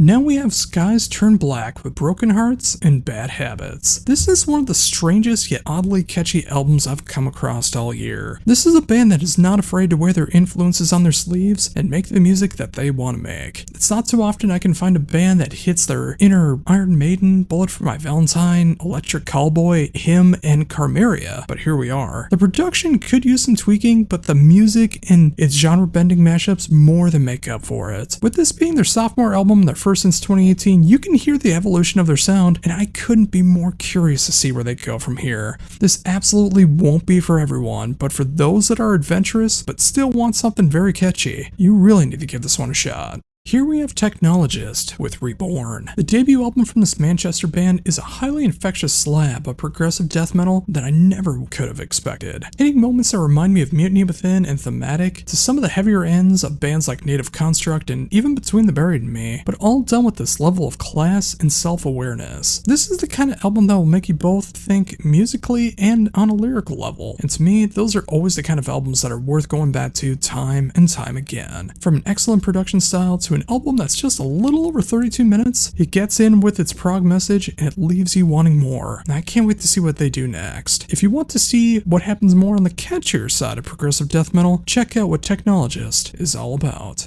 Now we have Thousand Below with Buried in Jade. So this is a band that could easily explode into the stratosphere at any moment. Even when you look at their online presence, they have millions of plays on their tracks, and it's very well deserved. Combining the heaviest aspects of second wave metalcore with 2020's modern metal and pop influences is really a winning combination, and can make both sides of the genre border very happy. The production is crystal clear, and the songwriting is written with all lean and mean and no fat on the bone. If you enjoy the likes of bands that I've covered in the past 2 years, such as Awaken I Am, Dreamwake, Siamese, and Dayseeker, you are going to love what Thousand Below is all about. Unless you already know them, then good on you. Now we have Thousand Below with Buried in Jade. So this is a band that could easily explode into the stratosphere at any moment. Even when you look at their online presence, they have millions of plays on their tracks, and it's very well deserved. Combining the heaviest aspects of second wave metalcore with 2020's modern metal and pop influences is really a winning combination, and can make both sides of the genre border very happy. The production is crystal clear, and the songwriting is written with all lean and mean and no fat on the bone. If you enjoy the likes of bands that I've covered in the past 2 years, such as Awaken I Am, Dreamwake, Siamese, and Dayseeker, you are going to love what Thousand Below is all about. Unless you already know them, then good on you. Here we have Tragedy by Design with For the Greater Good. The debut LP from the Seattle band hit me like a ton of bricks, and it hasn't stopped yet. Hitting this balance of the heaviest ends of metalcore with moments of near radio rock with endlessly catchy hooks mixed in with those heavier moments is a winning combination that wins me over more and more with every listen. The vocals can hit from the heaviest metalcore moments to moments that remind me of bands like Dredge and Being. Musically, it'll get stuck in your head, and I'm so happy that it does. The production is nearly perfect, with the screams and growls getting a little buried in some of the tracks, especially if there's screams and growls on the same track, but hey, that's a picky thing. But this is a debut album, so, cut them some slack. If you want something that will remind you of bands like Periphery, Ghost Seeker, The Ghost Inside, and Varia, give Tragedy by Design your proper attention. And finally, we end things with Winter Eve with Birth of Tragedy. How appropriate to do my last review at 36 years old with some gothic death doom. The third album from this French outfit is a devastating piece of gothic death doom that will destroy your soul if you let it. The vocal delivery alone sends chills down your spine from its haunting cleans and demonic screams and growls. This is easily some of the best gothic death doom performances I've heard this year. The production is a bit raw, but this is a DIY affair after all, and it still sounds great despite that. This is an album I can't stop spinning. And if you enjoy the likes of Draconian, Theater of Tragedy, Paradise Lost, and October Tide, do yourself a favor and check out what Winter Eve is all about. After all, it will be winter soon enough. First up, we have Blackbriar with 1,000 Little Deaths. This Dutch band returns for their third album since 2021 with a spectacular display of symphonic gothic metal with their added spices of alternative metal. The band continues to explore their sound, going deeper into heavier territories, but also mainstream territories at the same time. The orchestration feels richer and grander than ever before, and the songwriting somehow trims off even more fat, leaving just this most lean and mean song structures they can possibly make. No song goes over the 4-minute and 40-second mark, leaving room for all 10 tracks to fly by in no time flat. The production is the best the band has ever had to date, and the band feels like they are at their strongest point so far. This is the Blackbriar album to check out first, and go backwards from here to see what the band is all about. Overall, if you're finding out about this band for the first time, or you've been a long-time fan, I really do feel like this is a very earnest, whimsical, and satisfying album, and possibly their best to date. Give this album a proper listen if you enjoy the likes of Elaine, Cellar Darling, and Serenia. I don't think you'll be disappointed. Next up, we have Crop with SSRI. The sophomore album from this Kentucky band is such an intriguing mix of doom and grunge that I didn't even know was possible. The two subgenres have a lot of similarities at their core. Tempo's obviously different most of the time, but the tones produced and the heartache attached bring everything together. This is what happens here with Crop. It is an emotional roller coaster of an album that hits so many traumatic and sadly relatable lyricals, moments behind a backdrop that hits a level of Alice in Chains meets Hangman's Chair meets Conan. It's not a combination that'll work for everyone, but for those that it does, it will hit you like a tsunami, but it'll leave you wanting more. I'm usually quite picky with bands that are more associated with the stoner doom style, so if I'm recommending it, that means it's one of the best of the year in the genre. Give this one a spin and prepare to be floored. Now we have Crown with Wonderland, the third album from the Swedish powerhouse featuring past and present members of Europe, Art Nation, Dynasty, The Poodles, and Heat, is a phenomenal display of songwriting and musicianship, taking the best of their past and present works to create a sound that hits just as hard for longtime rock and metal fans as it does those discovering the genre for the first time, and that is no easy feat to achieve, but that's exactly what happens here. The album is filled with such catchiness that it feels like it is tailor-made for the European festival circuit, going from classic rock hard riffs to near power metal moments, and some modern metal elements going on as well. It just sounds like it would be one of the most fun live shows that you could ever witness. Backed with a powerful production style, you have a band that is meant for anyone who enjoys the bands that all these members have been a part of, but are looking for something new. What a stunning display from beginning to end. Now we have Dragonclaw with Moving Target. The third album since 2010 from this Australian band finds this right balance of the lighter and heavier ends of what power metal can be. The album hits the fine line of making songs that feel like they could work well in the 80s era of AOR melodic metal, as it does for bands like Jagdpanzer and Vicious Rumors, with a striking balance of powerful and clean production styles, and the songwriting that never goes out of range and it hits you time and time again. This is an album that I keep going back to, and I keep finding more and more to like about it because it just keeps getting better and better with every listen. If you're looking for something of the style of the power metal, AOR melodic metal styles, you need to check out what Dragonclaw is all about. Next up, we have Hundreds of AU, or Hundreds of AU, depending on your pronunciation, with Life in Parallel. The fourth album from this New Jersey outfit is a hard-hitting but effective piece of mathcore, screamo, and post-hardcore that may feel like it's for a particular type of listener, but it does have a broader appeal than one may think. It's this grand concoction of 90s through current-day genres that hit from some of the most chaotic moments that you can imagine, but it's also done in a comprehensible way that feels satisfying to the ears despite everything going on around you. The production is full and layered, especially for an album like this. It should be that way. And the songwriting can go all over the place, but it never goes too far into left field. If you're looking for something that feels comprehensible in a way of bands like The Fall of Troy, Every Time I Die, Thursday, and Boy Sets Fire, this band is meant for you. Now we have Jack the Joker with The Devil to Pay in the Backlands. The third album from this Brazilian progressive metal band feels like Brazil's answer to if you mix Symphony X and Haken together. It's a whirlwind of an album that explores the highs and lows of progressive metal, with everyone in the band showing off their chops and, more importantly, their songwriting skills. The production is just raw enough to feel human amongst all the prog chaos on display. I can easily see this band becoming one of the biggest bands of the 2020s prog scene and beyond with this release, let alone where the band goes from here. If you like your prog over the top but still filled to the brim with heart, Jack the Joker is anything but a no, I can't do that pun.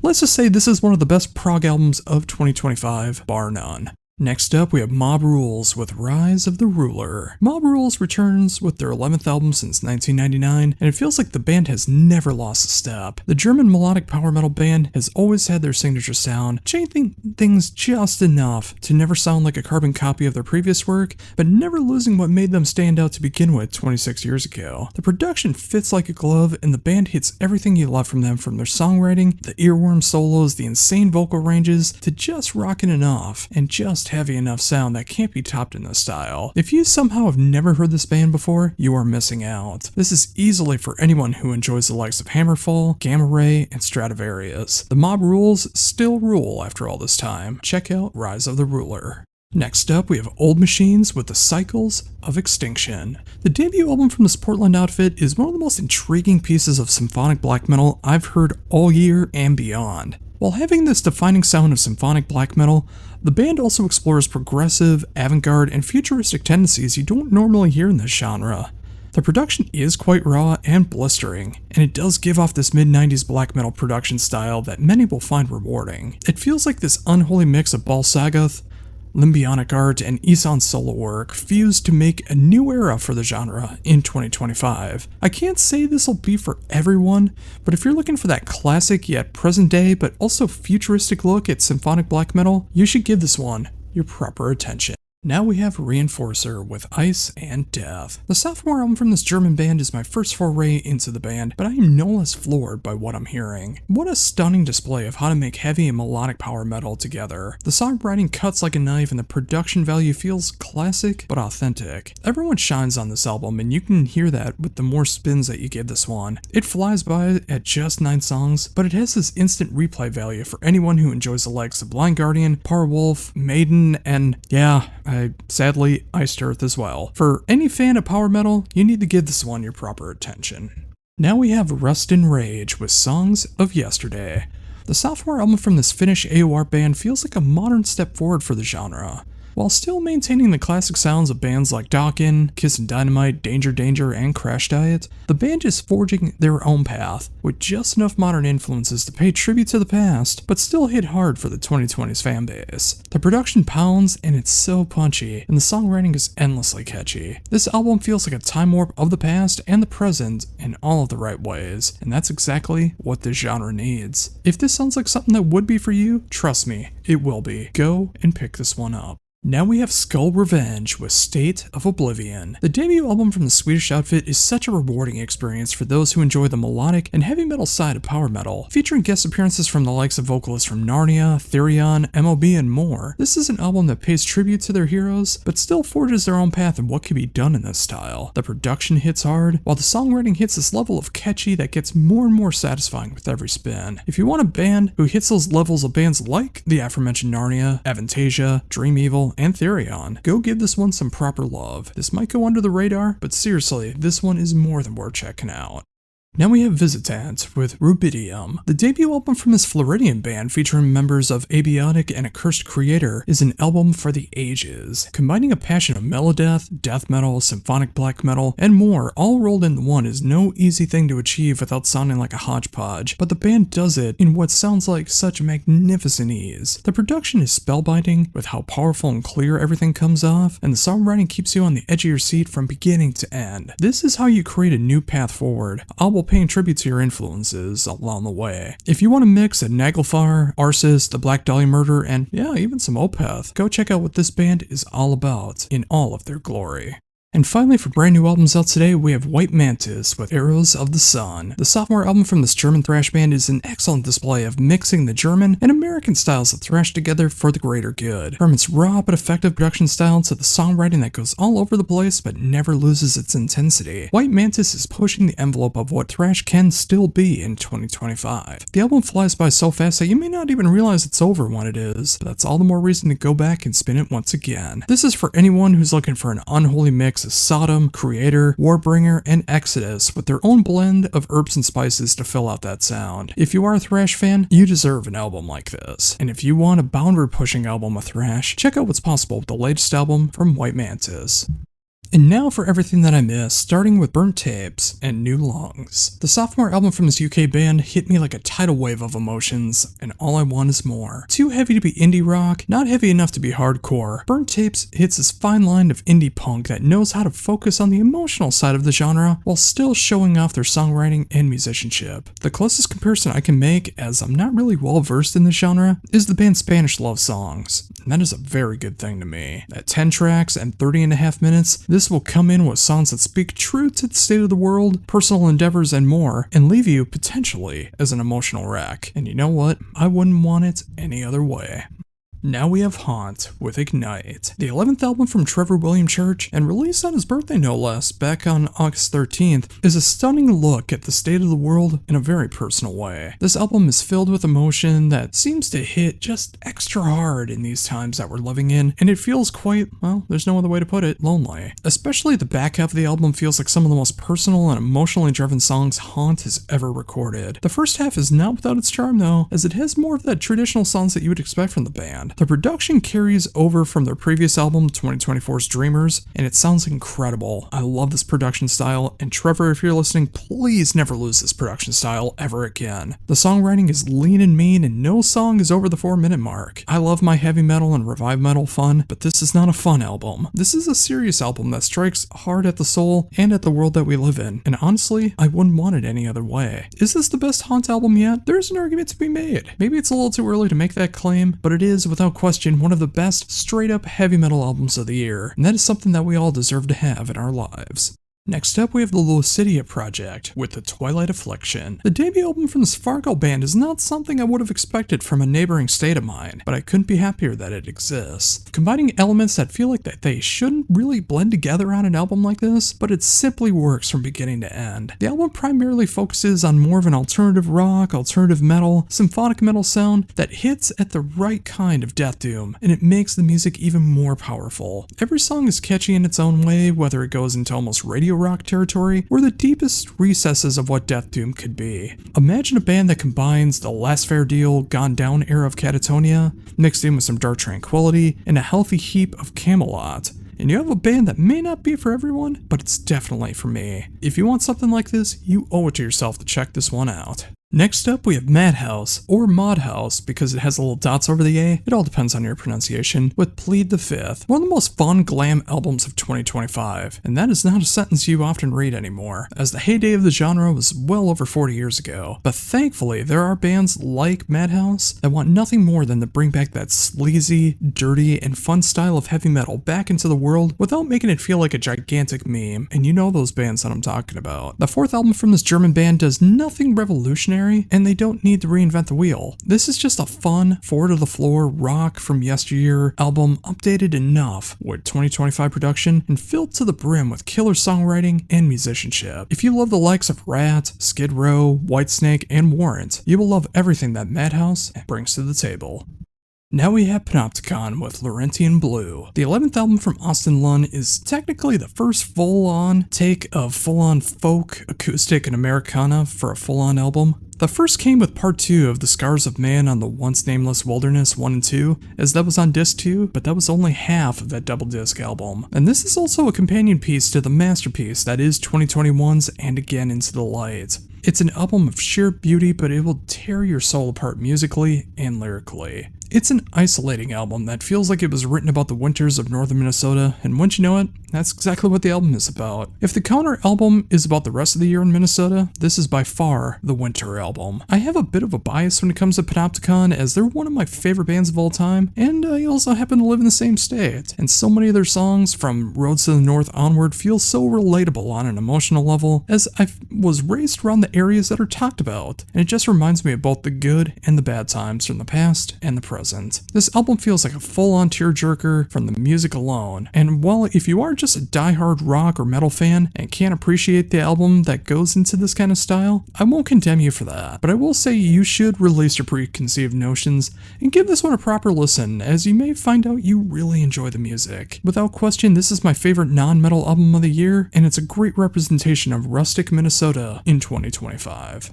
Now we have Perpetual Paradox with Death Wish. The debut album from this UK band is some of the heaviest metalcore that I've heard all year, from its subject matter to the breakdowns and the overall atmosphere on display. This is an album that has a mission statement, and that statement is showing off what is capable of metal in 2025, hitting the extremes of the genre with an impeccable production style and a songwriting that knows when to keep things simple and when to explore what is possible. I can hear everything from Unearthed to Lorna Shore to Fit to an Autopsy, and once you know it, I hear an inspired Megadeth riff or two in here for good measure. This is one of the most inspired and heavy albums in metalcore I've heard all year, and they know how to hold your attention for all 8 songs and almost 28 minutes in length. It comes in, tears you apart, and leaves you wanting more. This would be the perfect set for an opening slot, but at this rate, I don't think they're going to be an opener for much longer. I'm eagerly awaiting to see what happens on album 2 and everything that it has in store. And finally, we have Warman with Band of Brothers. The 7th album and second since the rebirth of Yanni and Auntie Warman's musical endeavor returns with a rejuvenated sound and life for everyone involved. Let's face it, the demise of Children of Bodom left so many people wishing for that sound back, and who better than 2 of the people that helped start that kind of sound bring this project back and make it from a full-on shred band into a full-on melodeath and power metal band. Now, knowing the direction of Warman going forward, the band is having that thick layer of Children of Bodom sound to them, but are still able to shred in the right moments, and they still have those hints of the old style intact. You can hear elements of the other band members as well, such as in Zephyrum and Norther, but you also hear nods to Stradivarius and Johansson. Overall, this is an album that feels familiar, especially if you are a Children of Bodom fan, but they are still pushing forward in their own direction, and now that the fire is fully back, I'm excited to see where the future of Warman has in store for us all. First up, we have Adore with We Failed to Love Ourselves. And if that's not true, the debut album from this hard-hitting UK band is for the heaviest of the sludge-layered post-metal fans out there. Featuring past and present members of Gravelines, Aerosol Jesus, Johnny Trant, and Seabastard, Adore finds a way to combine the best elements of these genres with an added sense of doom to make the music feel like it is thickening around you and you're about to succumb to all of its power. While many of the songs are slower, and there are occasional mid-tempo to even fast riffs that break the tension, that also brings a more chaotic feel to it all, adding so much dynamics into the sound. While production is right where it needs to be with a band like this, and the songwriting is executed in a way that never lingers too long on a particular lift, it will still make you feel like you're frozen in its mist. For those who enjoy the heaviest ends of the Ocean and Mastodon, while adding flares of Cult of Luna, Converge, and Botch, you should give this one a proper shot. Now we have Darker Half with Book of Fate.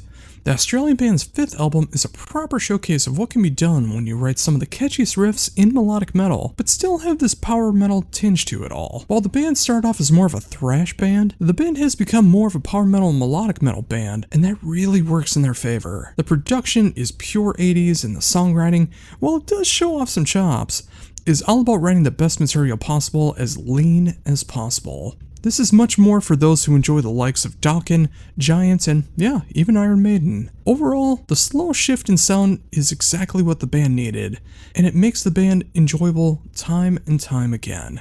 If you need your 80s fix, check this one out. Up now we have Headless with Transitional Objects. The 4th album from this Italian band is such an infectious piece of progressive rock, hard rock, and AOR. The band can get as heavy as Megadeth, they even do a cover I Thought I Knew It All, but they also add these proggy moments that would make any Fates Warning or Queensryche fan very happy, and you add a little bit of AOR moments that any 80s fan will be drooling over, and you have Headless. It's a grand mix of it all, while never sounding like they're ripping anybody off. The production is nice and punchy, and the songwriting can go from straight ahead to wacky prog riffs, and it'll still fit like a glove. This is an album for those who truly appreciate that late 80s to mid 90s sound of heavy music, and it feels tailor-made for someone of my taste. Headless is for anyone who misses those glory days, but want it updated just enough for 2025. This is incredible work. Next up, we have Helloween with Giants and Monsters. Helloween have returned with their 2nd album of this all-star lineup and their 19th album overall. The renewed energy of the band since getting back together with all 3 vocalists doing their best work, and it's showing off all of the greatest tendencies that make a longtime fan of Helloween like myself very happy. The band goes in the 3 forms on the album: the fast and heavy power metal side, the mid-tempo stompers of their arena rock sound, and the heavy hard rock sound that fills in between. Seeing the band showcase everything they can do and still make it sound authentic is a hard thing to accomplish, especially with this many albums into their career, but I dare say they are still making some of the best music that they ever have made, and I'll even go one further and say Giants on the Run might be my favorite Helloween song ever. They have been doing such an incredible job since their self-titled album, and if you enjoyed that album, you're going to love everything Helloween has in store for you with this particular album. It is fantastic from beginning to end.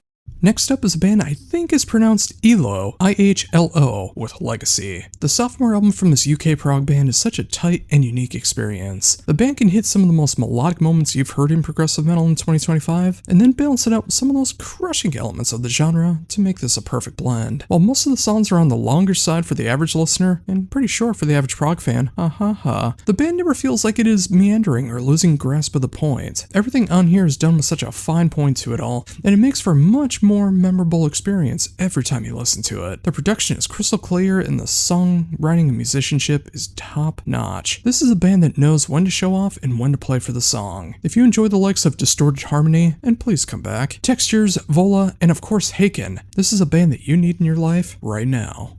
Next up is Imperishable with Revelation in Purity. This is the second band I've covered this year with the name Imperishable, but this time it's coming straight out of the US, featuring Brian Kingsland of Nile, Derek Roddy of so many bands, but he did play a few tracks on Nile's Black Seed of Vengeance, and Alex Rush of the band Zale. This band feels like early day Nile meets a more blackened edge to it all, with a heavy dose of Hate Eternal. The production is more on the raw end of things, so it really will remind you of those late 90s, early 2000s styles of tech death and death metal. The songwriting is blistering, but it's also comprehensible. It also blazes by so quickly at 7 songs and a little over 32 minutes long. It gives you that late 90s, early 2000s love letter to tech death and blackened death metal, with just enough herbs and spices to make it their own thing in 2025. If you miss those days, you need to hear what Imperishable is all about. Up next is Ivy Gardens with Death of Dawn Valley. The sophomore album from this Canadian band is an intriguing mix of progressive and stoner doom that still blows me away time and time again, even if this will be your first listen today. In what feels like a wild concoction of King Crimson, Mastodon, Caius, and The Sword, Ivy Gardens has taken their influences and created a form of progressive stoner metal that is endlessly fun to listen to, and you'll be able to explore more of their sound every time that you turn them up on your speakers. The music is too sporadic to be straight up stoner, and all the fuzz all over the place makes it much more than just your typical prog rock album. It's the kind of album that you put on and want to explore everything that it has to offer. The production is this fine line between raw and polished that can only be described as human, and the songwriting can be wacky, but it is done in the best of ways. This won't be everyone's bag, but if you want to hear how to properly mix these genres together in a very innovative way, check out Ivy Gardens and all that their music has to offer you. Now we have Kanoom with Cosmo Crater, the 4th album into this German band's career, and they're creating some death-defying displays of death metal. The production is raw, but it has this early 90s death metal feel in the best of ways. And the songwriting, I can hear everything from Death and Morbid Angel and Immolation, along with some other influences to make the music stand out on its own. This is the kind of death metal that instantly grabs your attention and keeps it for all 7 tracks. There's a brief instrumental in the middle that gives you a little bit of breathing room before you get pummeled all over again. Otherwise, this album is one of the finest displays of death metal that's just different enough to grab your attention and to show you what the genre is all about in 2025. And if you want that, see what Kanoom has in store for you.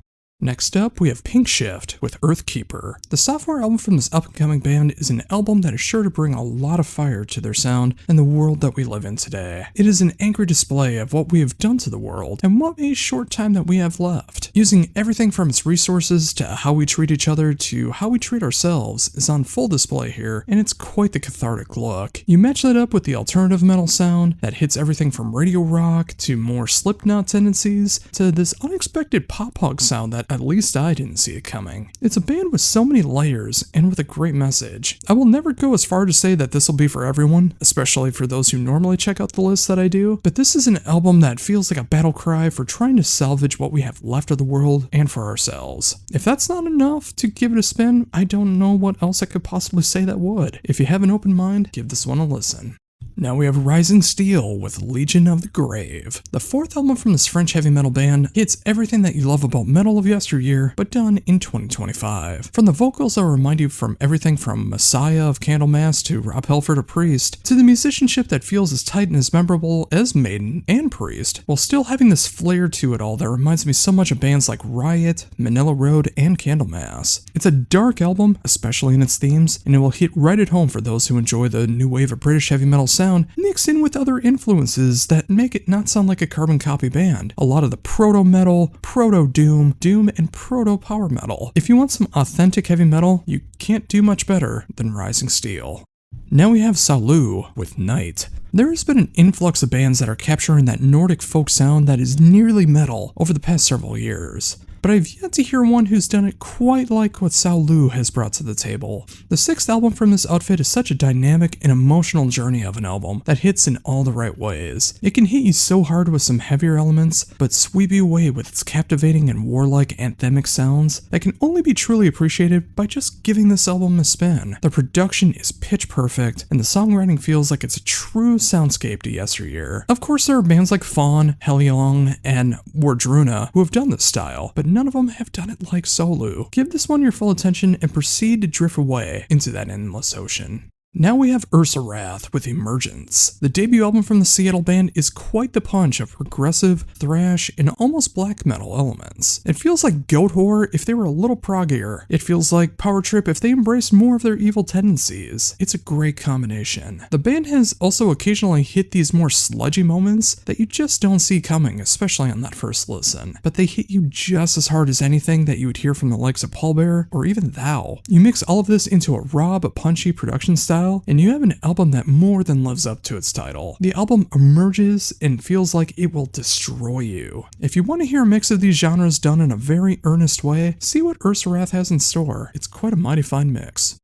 And finally, for brand new albums out today, we have Vicious Rumors with The Devil's Asylum. The 14th album from this long-running US band is easily some of the best work Vicious Rumors has ever done. Their mix of heavy metal, power metal, and just enough groove and other tendencies will always make this band stand out and has helped them last as long as they have as well, 40 years since their debut album. Of course, that comes with a lot of lineup changes, and this time around they have 3/5 of a new lineup, but that helps update the sound just enough to make this new. The core sound has never left the band, but the band knows when to shift just enough not to make the same album twice. The production is stellar, and it's just what this style needs. The band has always conquered everything from the turbo era of Judas Priest to the heaviest ends of power thrash to the mid-tempo stompers that feel like arena anthems. All of that and more are here on display. One of the most underappreciated bands of the style is back in 2025 with an incredible take on The Devil's Asylum. Whether you've heard them 40 years ago or you're hearing about them for the first time now, give them a shot and see what this does for you.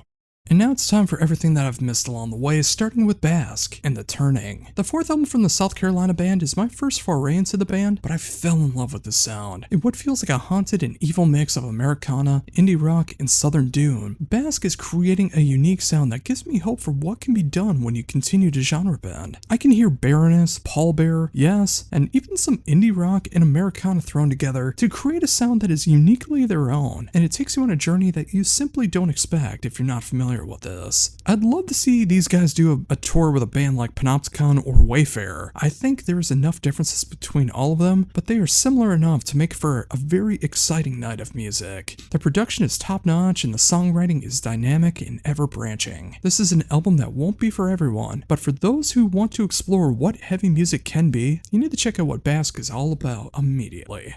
Now we have Burning Witches with Inquisition. The 6th album from this incredible display of a heavy metal band has returned, and they have made their most intense album to date. Truly living up to their name, this album burns everything in its path. Whether they're paying tribute to the new wave of British heavy metal, or going full guns blazing in their power metal tendencies, or getting near the death and black metal territory with its brutality. The band continues to refine and improve with every album, and this is far from an exception. This is the first album to feature Courtney Cox, no, not that one, on guitar, as a full member of the band, showcasing everything that she's capable of, but done in a new light. The production pounds and the songwriting feels so fresh and inspired. If you've never checked out the band before, this is the perfect starter album. For everyone else, this is the most intense album the band has ever had, and I can feel that they are going to continue what heavy truly can be. Go pick this one up. Now we have Devolver with Non Compos Mentis. The sophomore album from this Canadian band is the perfect blend of melodeath and metalcore, much like chocolate and peanut butter. This takes the best aspects of both genres, makes enough changes to feel authentic, and creates a sound that hits just as much in 2025 as it would have back in 2005. The production is brutal but still audible and filled with layers. The songwriting shows off the capabilities of everyone in the band, but it doesn't reveal all of its tricks. Overall, this is for anyone who enjoys everything from 90s era In Flames, to 2000s Soilwork, to later 2000s Lamb of God, to the modern day capabilities of what melodeath and metalcore are all about. This is a great trip back in time, but also a look forward to what can be done. This is excellent stuff. Next up is a band name that I truly apologize for getting wrong, but I know I'm going to despite having some German ancestry. This is Führerschwanz with Nightclub. In all honesty, despite being around for over 20 years and having 13 albums now, this is the first time I've actually checked out this German folk metal band. I didn't realize how much of a smile I would have when listening to this album. While there are folk metal bands that are dead serious, and I love those bands, there are folk metal bands that are also just in it for the memes as well, and you know who they are. This band feels like a fine line in between between both, where the music is filled with fun and hilarious moments, but the music is done with such a finesse and authenticity that doesn't make it feel like a clickbait band. They are the real deal despite having fun, which is a hard thing to pull off. For example, I was not expecting them to have duets with Lords of the Lost and Doro on this one, and even more so, I never would have expected to cover a frickin' Gangnam Style on here either. The production is extremely polished and full, and the songwriting, whether it's a cover or not, feels like it's exactly what it should be without going overboard. Overall, this band is all about fun and not taking themselves so seriously, but making sure that the music is serious. If you want a fun experience when it comes to folk metal, check out what this band has to offer. You may have found your new favorite experience when it comes to folk metal. Next up, we have Hammer King with Make Metal Royal Again. The fifth album from this German power metal band is such a treat of an album. What feels like such a great tongue-in-cheek reference to, well, you know, I shouldn't have to spell it out for you. Hammer King returns with their blend of endlessly catchy, but profound and anthemic songs. The production is perfect for the style, and the songwriting is lean, mean, and gives you just enough to have a smile to know what's going on. This is an argument that this might be the best Hammer King album to date, and I would arguably have to agree. This has everything I love about the band, but it's even more refined and profound. If you enjoy your power metal about kings, both in the sky and ones who think of themselves as kings, check out what Hammer King has to offer in all of their glory. Now we have Judgment Fire with Forever Crimson Dawn. After discovering this band last year with Kingdom of Skyscrapers, Judgment Fire has returned with their fourth album in 2 years. And no, they're not an AI band. The band continues to explore more of their melodeath side with just enough of the gothic metal tendencies that makes the band truly stand out to me. The production is just raw enough without losing any of the polish, and the songwriting is rich and very inspired. With 10 songs and almost 43.5 minutes of music on display, this is an album that feels like the perfect length for anyone who's looking for a genre-bending band and knows how to do it in the best of ways to hit both extremes, but still be catchy. If you've never heard this band before, and you want to hear what melodeath and gothic metal can sound like together, this is the perfect album to start with, as it contains all of their best elements into one tight package. Give this one a spin, as Judging the Fire is more than worthy of your time. And finally today we have Mono Inc. with Darkness. The 13th album from this long-running German gothic band is also my first foray into this band, but I instantly fell in love with what they're doing, and I'm happy that I have 12 other albums to go check out now. This is my kind of straight-up gothic where the music doesn't need to just be dreary and sad the whole time, despite it being very dark and fun to listen to. The production is picture perfect, and the songwriting is endlessly inspired. It can get quite dark, but when you can still make it be very head-bobbing and it keeps your attention for all 12 songs in almost 47 minutes, you have to be doing something right. But if you want a band that sounds like Lord of the Lost, Blunt Ungle, and the goth side of Moon Sorrow, give Mono Inc. your proper attention. I think you're going to love what you hear.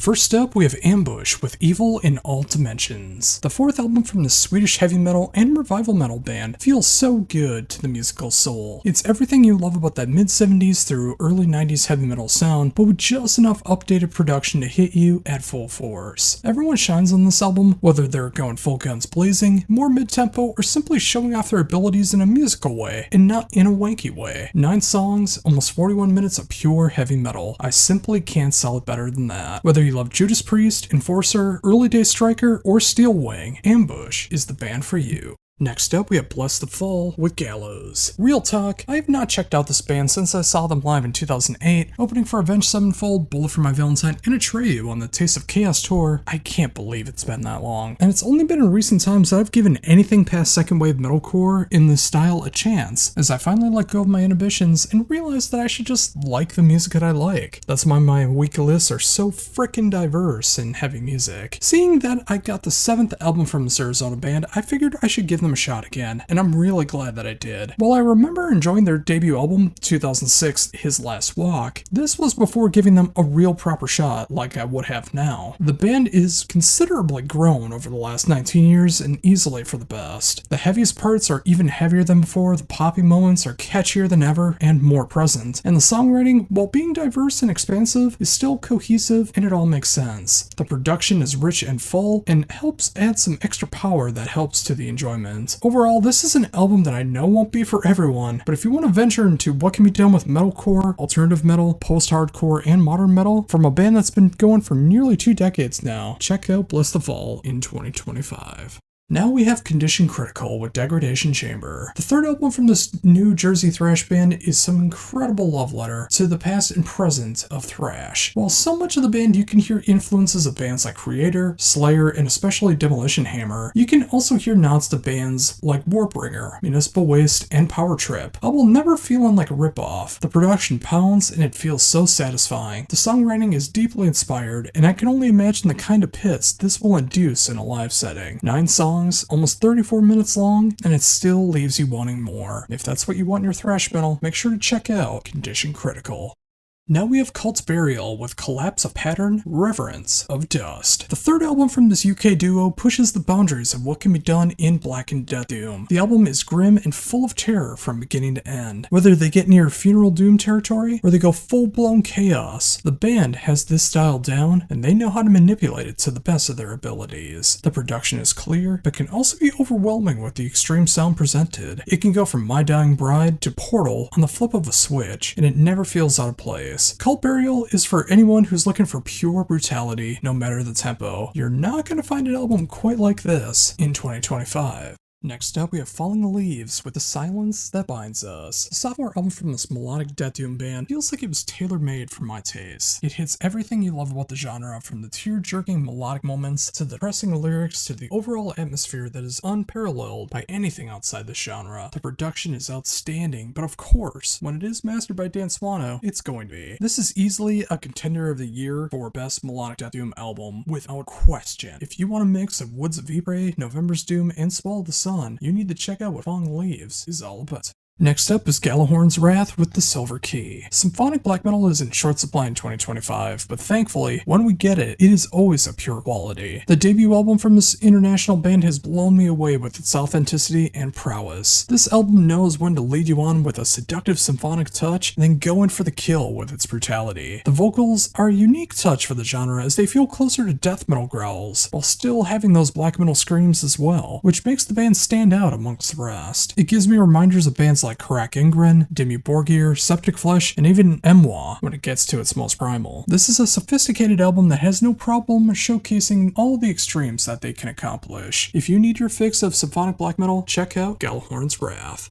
Now we have Green Carnation with A Dark Poem, Part 1, The Shores of Melancholia. One of my all-time favorite bands has returned with their 7th album and first in a new trilogy. The band has always explored new territories in sound, and back in 2020 they put out my favorite album of the year with Leaves of Yesteryear. 5 years later, did they do the same thing? Well, I can't say, at least not yet. You'll have to come back for my top 100 albums of 2025 to find that out. But what I will say is this is one of the finest progressive metal albums of the year, and of course they add their touch of gothic and other elements to the sound to make you tug on your heartstrings and rip your soul apart from all of its sadness. Of course, this is going to happen when you have past and present members of Emperor, In the Woods, Tristania, Trail of Tears, and Silent making gorgeous music together. The production is grand and it feels so evenly layered, while the songwriting just flows perfectly from start to finish. It's just the kind of album you need to experience to comprehend, and I highly recommend you do so if you enjoy the gothic, doom, progressive, and heavy sides of music. Again, this is the first album of 3, and all of that should be wrapping up by around this time next year, and I'm eagerly awaiting to see what parts 2 and 3 have in store for us when they eventually release. Until then, this will continue to have constant rotation for me and remain one of my favorite albums of 2025.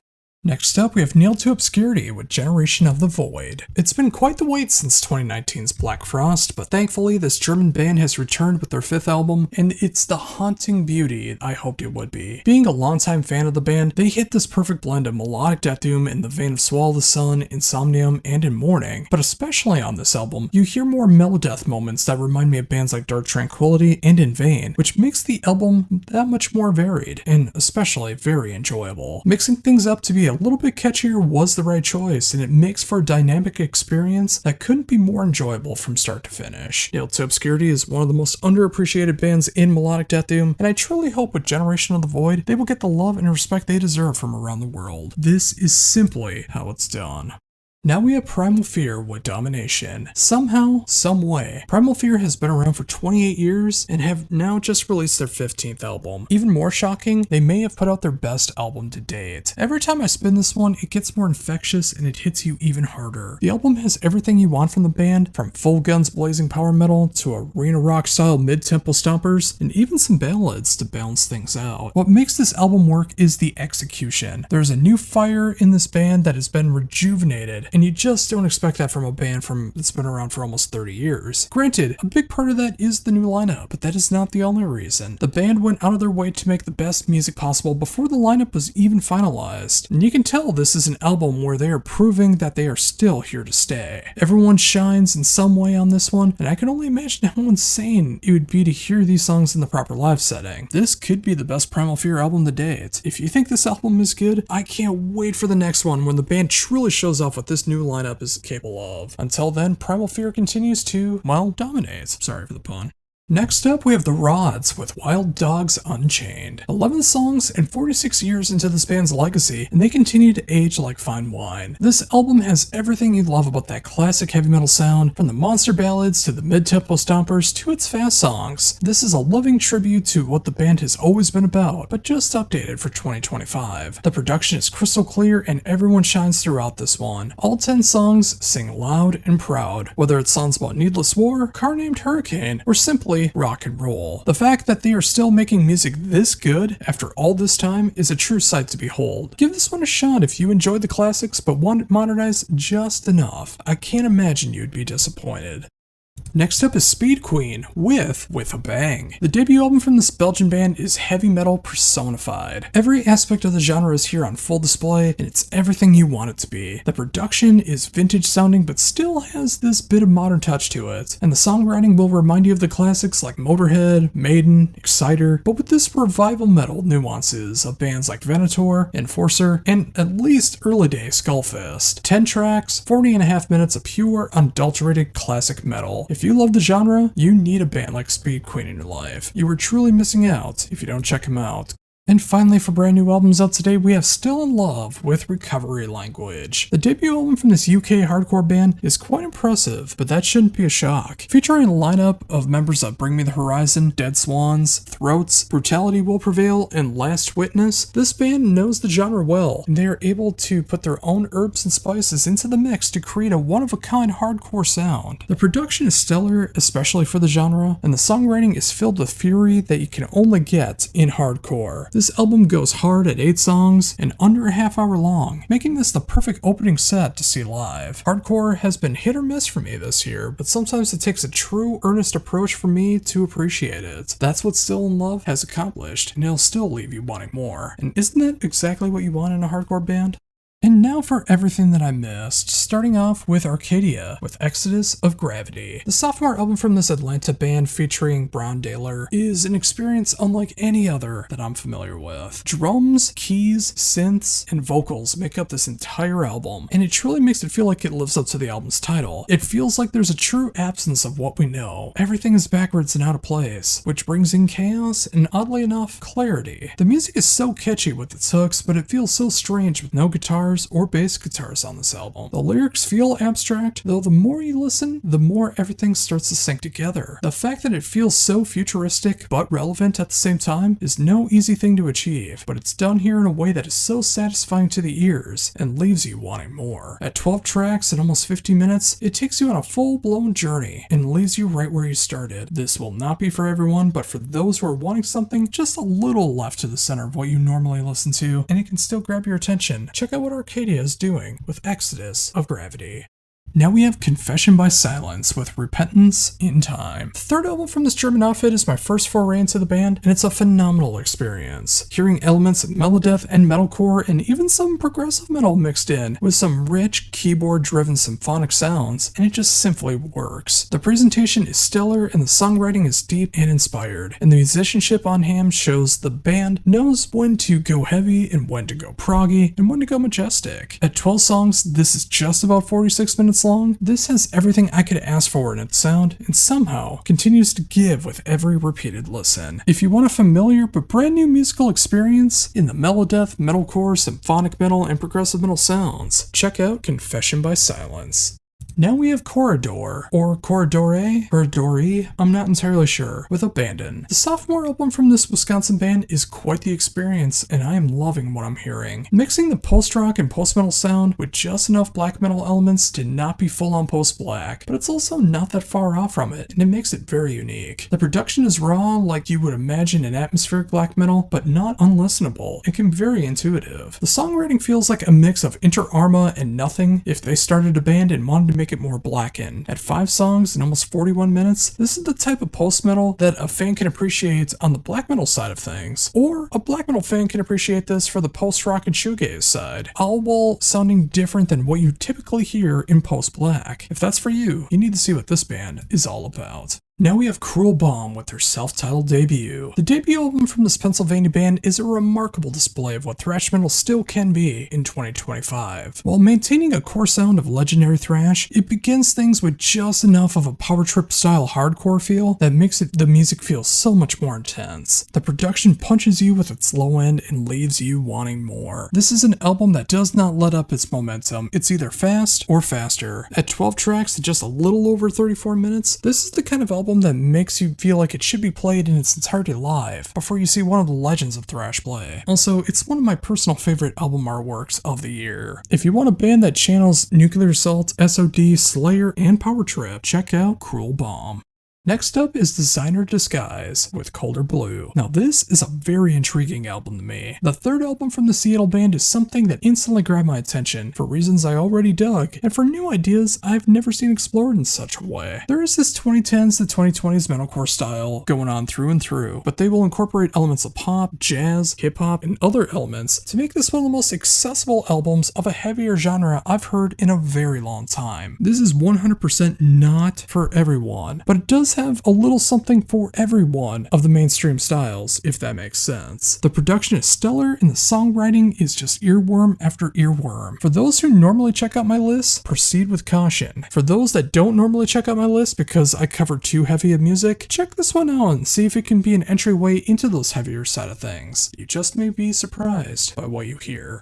Now we have Eden Circus with Erleicht, or Erlicht, I'm not entirely sure. The sophomore album from this German outfit hits a sweet spot of musical tastes that I've loved since the late 2000s and have been searching for ever since. This blend of prog, alternative, and the right amount of post-rock makes for an atmospheric that you just can't see in other bands. The production can be a little muddy at times, but it fits right with a cool atmosphere, especially when the music does get cleaner and punchier. Musically, it feels like a conglomeration of bands like Porcupine Tree, Riverside, Caligula's Horse, and especially Carnival. While there are bands that maintain this sound now, and always have, it always sounds great to me, and I'm so happy that there's bands like this out there, and I can never get enough of it. If you're like me and need this style of prog, alternative, and post in your life, see what Eden Circus has in store for you. Now we have Imperial Crystalline Entombment, or ICE, with Abominable Astral Summoning. The third album from this Maryland band sounds like an album that was made at the summit of Mount Everest, not in the USA. And I mean that in the best way, as this album feels like the true horrors of being in the Scandinavian mountains, the winters, the blizzards, and the horrors that will come from a glacial apocalypse, which is entirely possible with global warming and climate change happening. The production is just raw enough, but it can still hit hard, especially in the bass drum. But yes, this album feels like a pure Scandinavian black metal album made in 1995 in all the right ways. Immortal, Marduk, Dark Funeral, 1349, it's all here in strides, and it's great to hear that sound represented so well in 2025. As the temperature starts to drop in the northern hemisphere, the snow will be arriving at some point. Use this album to cool off from the hot summer right before we're about to be buried by icy snow that is sure to come. Now we have In Mourning with The Immortal. In Mourning is one of the most underappreciated bands in metal. They wrote my favorite ballad of all time, Celestial Tear, back in 2012 on the album The Weight of Oceans, and they've continued to make some phenomenal music in the process up to this day. 2025 In Mourning is much different from 2012 In Mourning, but that is in no way a bad thing. The band is exploring more progressive and melodeath moments with the right amount of raspy gothic cleans to make you want to shed tears every time I hear this. this. Hearing both sides of the band come to fruition with The Immortal is making this one of my favorite albums from the band since The Weight of Oceans, if not one of my favorite albums of the year. To make things even better, Cornelius Althammer of Ahab is now a full member of the band, and if you thought his drumming was powerful on Ahab, which it truly is, just wait till you hear what he can do here with In Mourning. The production is exactly what it needs to be, and the music is a tearjerker after another tearjerker. If you want a band that can channel their inner Insomnium, In Vain, Swallow the Sun, Amorphous, and Catatonia, you need, and I mean it, you need In Mourning.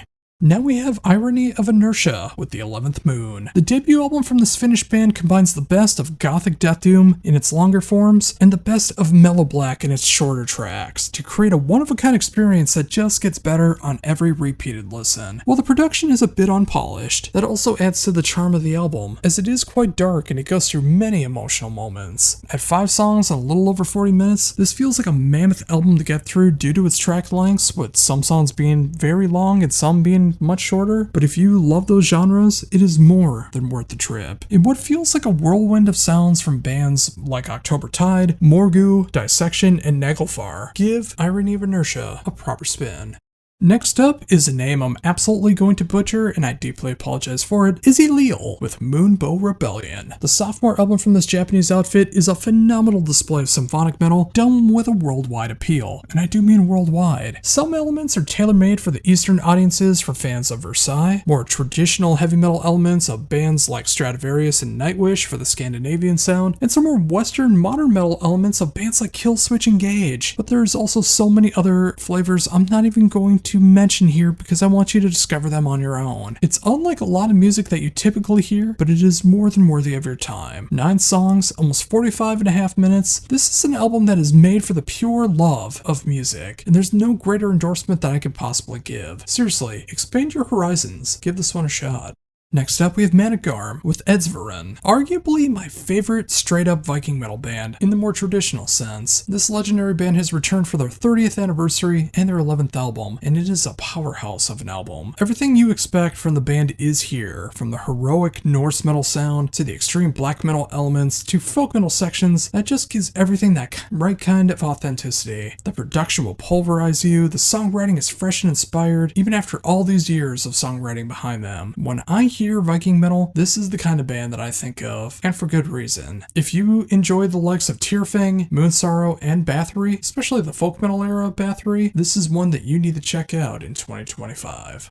Now we have Medieval Demon with All Powers of Darkness. The 5th album in 27 years from this long-running Greek band feels like the vampiric black metal that we should all be graced by in 2025. It's dark, evil, and somehow entrancing and romantic, just like a good vampire theme should be. The production is closer to the raw side of things, and it can be cavernous at times, but everything is very audible and clear, and it can even get super grand in the right spots, making it very, very dynamic. The songwriting is fully inspired and transports you into this era in the most haunting of ways. If you enjoy the likes of Rotting Christ, Cradle of Filth, and just vampiric elements in general, you owe it to yourself to check out Medieval Demon. Now we have Panzerchrist with Malphium Part 2. One of the very first bands that I ever heard on the extreme end of things of metal have returned with their 10th album, and it's everything I ever could have wanted. Having missed out on Part 1 before I could review it last year, I'm so glad I could catch Part 2 now, in time, as this thing is the war-induced blackened death metal that I love so much from the band. The blast beats sound like Gatling guns, the riffs drop like missiles, and the vocals come off so evil sounding, it feels like you're in the midst of the hell known as war. While I would recommend starting with Part 1, Part 2 is the perfect companion album and continues this horrific journey in all the right ways. If you somehow never heard Panzerchrist, but you love the likes of Belphegor, Behemoth, Vader, then you need to remedy this immediately. Check out what Panzerchrist has in store for you. Now we have Slow Crush with Thirst. The 3rd album from this UK band is my first foray into the band, but I am instantly won over. Taking what makes shoegaze so wonderful to listen to and adding this super heavy layer on top of it, in a way it's in a league of its own. Too light to be post-metal, too heavy to be post-rock. It's that right balance of all of these things to create a sound that is catchy as it is devastating. The production is top-notch and the songwriting is so emotionally driven, it will leave you with a punch to the gut by the time that you are done. If you enjoy the likes of My Bloody Valentine, Nothing, and even Deftones, you are sure to find something to love about Slow Crush. It's outstanding from beginning to end. Now we have Sotana with Onas 2. This Finnish band's fourth album and second chapter in Onas continues right where 2023's Onas 1 leaves you, though this time it feels like things are even more on the heavier side of things. The production hits you like a ton of bricks, the songwriting is endlessly catchy, and it hits you in all the right spots. The musicianship is off the charts in its quality. The band continues to improve with every subsequent album, and that's not going to stop anytime soon. This is for anyone who enjoys the likes of Norther, Bremir, Kalma, and Children of Bodom. If that's for you, you need to get into Sotana now. When it comes to melodeath and power metal combined, this may be the best album of that genre in 2025.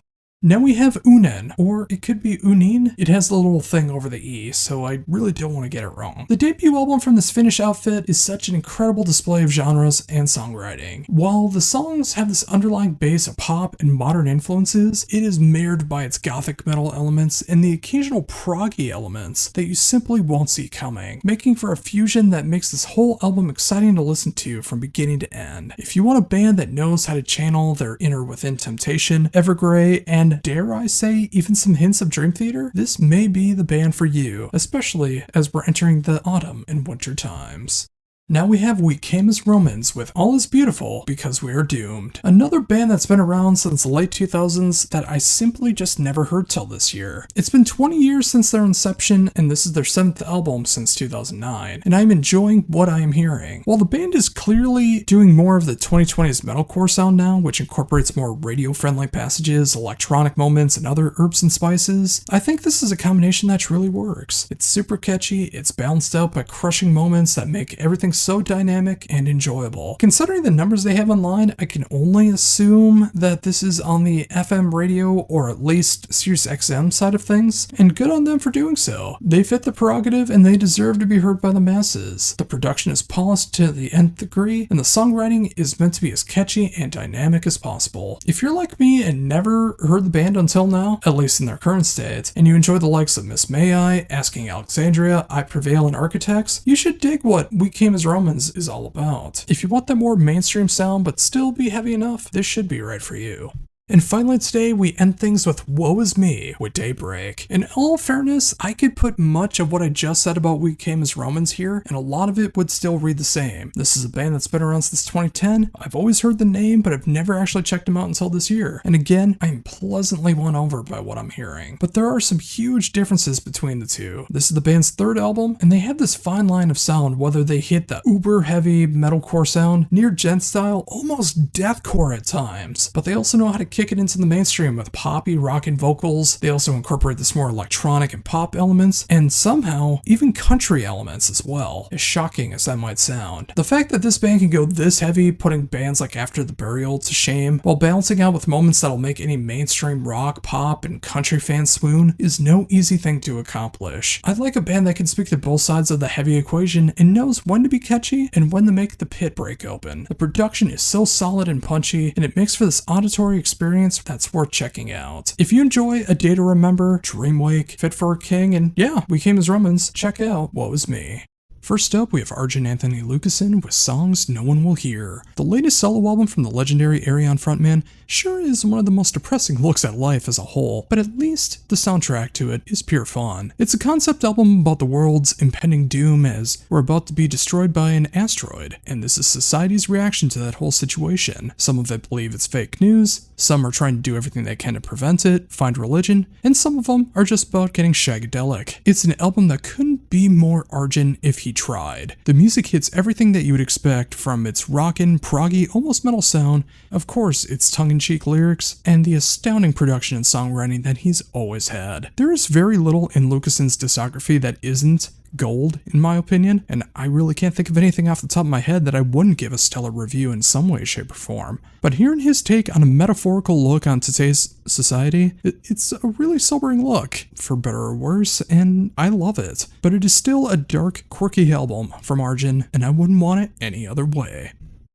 Next up, we have Crippling Alcoholism with Cam Girl. This is such an intriguing band in a way I never would have guessed. The third album since 2022 for this UK outfit combines goth rock, some post-punk, a little bit of pop, a little bit electronic, and noise rock elements that sink its teeth right into you right from the beginning, and it does not let up. The music can sound quite sensual and erotic, just like you can kind of tell by the album title, but when you hear the lyrics, everything starts to take a dark, dramatic turn. The production on this is perfect, and for an album like this, it has to be effective. I really don't know what to compare this to musically, but I would say if you're on the heavier side of things, you enjoyed the last two albums from The Lion's Daughter, but you want it done in a very little, if any, metal elements, you will need to see what's going on with Crippling Alcoholism. It is such an intriguing band, and I think you might like it as well. Next up, we have Dance Gavin Dance with Pantheon, a band that started around the time that I was getting into my own original bands in a serious way, and their first album came out a week before I graduated high school. Oh, the ravages of age.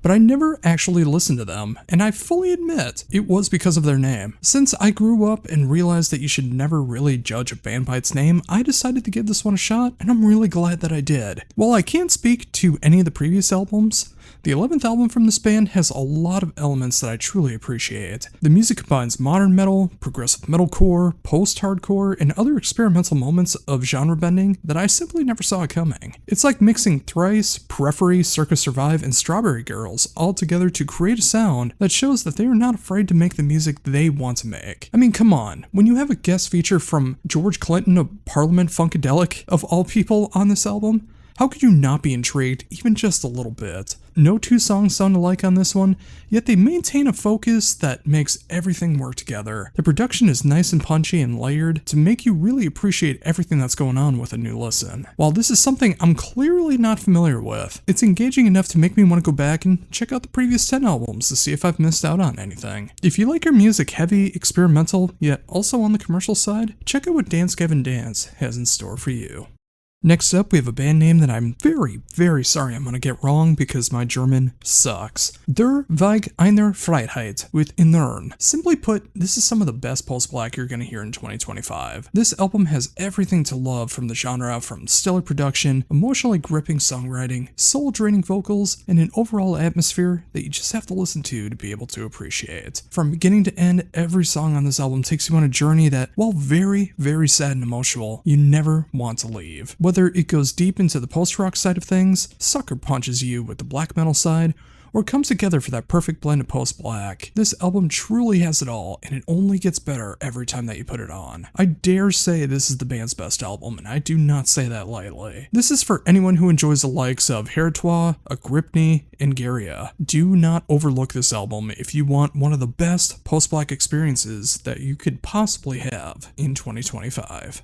Next up, we have Electromancy with Visions of Utopia. This is a band unlike any other. Formed by Satira in 2019, or Satira, they began losing the ability to play musical instruments due to symptoms and side effects of Lyme's disease. In retaliation to that fact, the band transformed into a band played by faceless but filled with LED light mannequin robots, all programmed by Satira, and began Electromancy. Now with the band's sophomore album, the music feels even stronger, more emotional, and so utterly intriguing. It mixes black metal, death metal, doom, insane technical aspects to make this an experience that will be very hard to forget. Imagine a band like Captured by Robots, but done in a very different style. Overall, I can understand why this wouldn't be someone's bag for the non-human factor of it all, but I do think if there had to be an ethical version of how this was created, Electromancy is the textbook definition of it. So I say give it a shot if you enjoy the likes of Kralis, Author and Punisher, and Early Day Liturgy, and I think you'll find a band that is more than worthy of your time. Now we have Hellstar with Devil's Masquerade. The legendary Houston, Texas band returns with their 11th album in 41 years, and their first in 9 years. And they just continue to improve. The songs are fun, dark, and a whimsical look at the subgenres that they have mastered for so long now in the heavy metal, speed metal, and power metal realms. The productions hit you at full force, and everyone on display is at the top of their game. And let's not forget those powerhouse vocals, courtesy of James Riviera. For those who enjoy the likes of Jag Panzer, Vicious Rumors, Flotsam and Jetsam, Hellstar is mandatory listening. They've always been such an underappreciated band, but for those who know them, they know the true dark power they hold, and it's great to see the band back after almost a decade and putting out one of their best albums in their entire career. Next up, we have Hyperstrike with High Risk. The debut album from the Seattle band is so much fun. It feels like you're playing a Super Nintendo or Sega Genesis game while listening to the lyrics and blasting fun music while gaming. It's a wicked combination. Whether it's the high ends of power metal or they write something a little more subdued in the slower songs, everything fits together in a way that is so satisfying to the ears. The production is a little raw, but it kind of gives it this 90s vintage feel that I think really works. And remember how I mentioned before about the idea of gaming to this music? Well, you actually can, as they're putting a video game together based on this album that really fits that late 80s, early 90s aesthetic. It's such a cool idea, and a demo is available now, which I'll put in the description down below. It's a lot of fun. Overall, this is a band that is tailor-made for my younger self, and I can really appreciate it now. Check out Hyperstrike if you enjoy that modern, yet throwback sound of nostalgia. Next up, we have Calamity Kills with their self-titled sophomore album. This is a band from East Nashville that has this perfect balance of modern hard rock with other elements that you just don't always hear on modern FM radio. So much of the album hits so hard for that 2020s rock scene, but then there are these moments of, say, like 1980s extravagance that just makes the music really stand out in the best of ways. Mix all of that with some genre-bending moments for those of the mainstream culture, and you have a band that is sure to win over a lot of people looking for something new in that radio sound. The production is perfect for today's age, and the songwriting is endlessly catchy. Overall, Calamity Kills is a band that I could see exploding at the right place at the right time, and with what they accomplish here with their self-titled album, I think that's going to be sooner rather than later. Now we have Matt Miller with Fiber Tormentum. The sixth album and first album to feature vocals from Matt Miller in his fully formed band is a progressive and tech death odyssey that instantly captured my interest. From the brutal growls and near falsettos of Bico Wright makes the album so much more effective and makes you want to listen to it from start to finish. The music gets so brutal in every way, from the likes of Atheist, Necrophagist, and even Nevermore, to create a sound that feels familiar but sounds original and authentic. The production hits all the right spots, which is hard considering the density of this album, and the songwriting never loses sight of the point while still being able to show chops from everyone in the band. Matt Miller has created a killer band here, and I can't wait to see where the music goes from here. Till then, check out this sci-fi horror blockbuster of an album known as Fiber Tormentum. Next up, we have Restraining Order with Future Fortune, and I'm going to keep this one as short and as sweet as possible. The third album from this New England band hits hard with its punk rock and leaves you wanting more. 13 songs, the long song clocks in at 2 minutes and 36 seconds.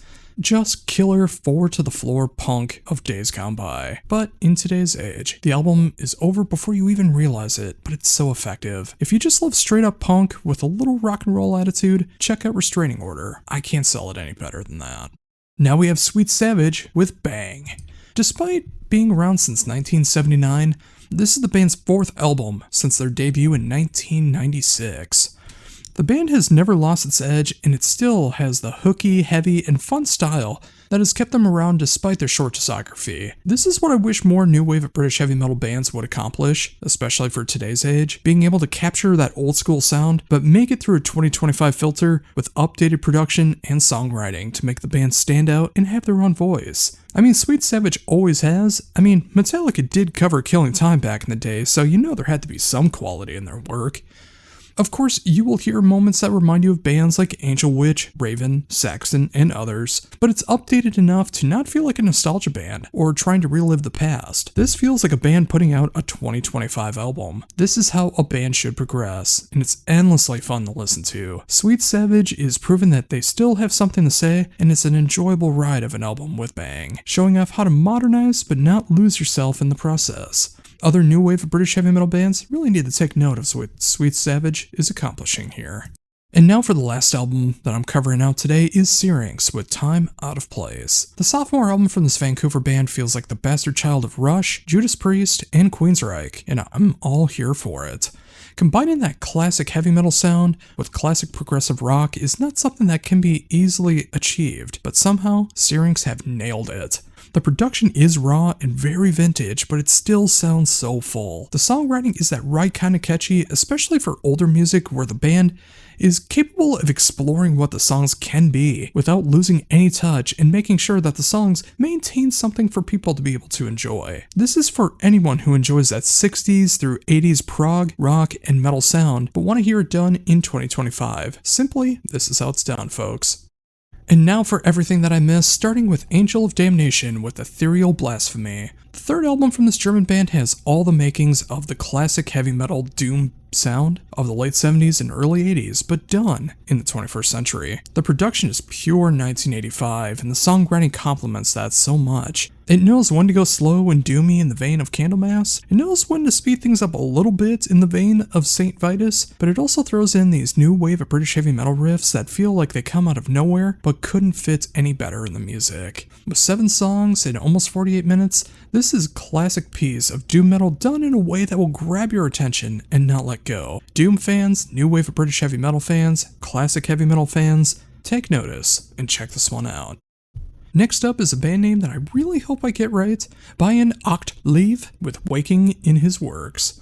The debut album from the Scottish band is a true wonder of an album. It hits so many elements of music that I love in one experimental package that never stops garnering my attention. You can hear some brutal and evil sounding black and death metal on one end, some miraculous proggy moments at another, and these genre-bending experimental moments that will blindside you, but will leave you conscious enough to want to follow where the music is going. This is the kind of music that drew me into bands like Maudlin of the Well and Chaodot, and wouldn't you know it, Toby Driver actually contributes as a guest on this album. The production is full, but still sounds raw in the best of ways, and the songwriting, that is the reason why you listen to this album. It's such an adventure in sound, and it may overwhelm some, but might be exactly what you need if you're the right kind of person. If you want to know what it would be like if Toby Driver did a collaboration album with a band like Blutas Nord, you may have one of the best underground experimental metal albums of 2025.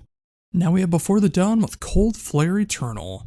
The 9th album and 2nd album since reforming for this Finnish band shows the band's new era in the best of ways. The catchy parts are catchier than ever, the heavier aspects hit so much harder because of that, and the musicianship and the songwriting goes off the charts. I know Pavo's vocals are hit or miss for some people, but for me, it's a direct hit. I love his growls and his clean vocals, and I feel like they give this music a unique flair in the style of music, no pun intended, that it desperately needs. Let's not forget the whole venture of this band started off with the melodeath mastermind Tuomas Sukkonen, who's done some killer work on the guitars and all the songwriting in Before the Dawn. But now with the new lineup, he mainly focuses on some guitar, but he's mainly the drummer of the band, and he's doing some excellent work and is a killer drummer here. He knows when to play a solid beat, when to shake things up just enough without making it about him. Overall, I feel like this is a vast improvement over 2023 Stormbringers, and I loved that album. Before the Dawn is just getting bigger and stronger since coming back, and they're proving that they have that true staying power. Melodeath has been nice and rich in 2025, but with Before the Dawn, they are making the melodeath genre so much stronger in 2025.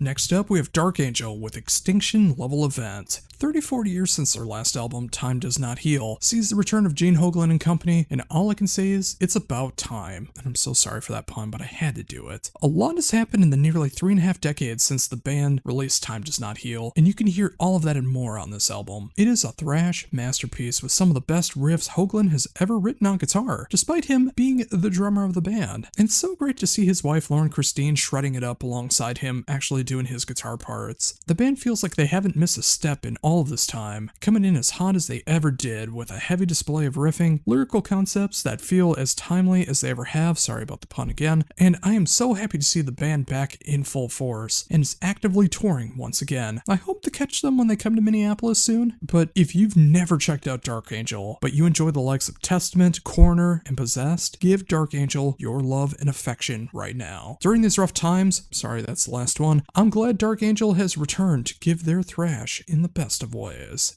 Next up is Escapism with an album title I hope I get right, Skresneva. The third album from this Ukrainian band hits this dark, atmospheric element of black metal that is perfect for this time of year. While this came out back on August 1st, it's perfect timing for that fall-autumn that brings the darkness and nature in those months. The production is raw, but it's what you expect from this style. It is cleaned up enough to enjoy though, so don't let that scare you off. The songwriting is the selling point of this album. It takes you on a journey through nature and the wonder it holds. It also helps that the keyboards are magnificent on this album and give already great music and make it fantastic. 4 songs, almost 42 minutes, it feels like a short epic of an album in the best of ways. If you enjoy the likes of Agalok, Aeon Winds, and Skyborn Reveries, you need to check out Escapism.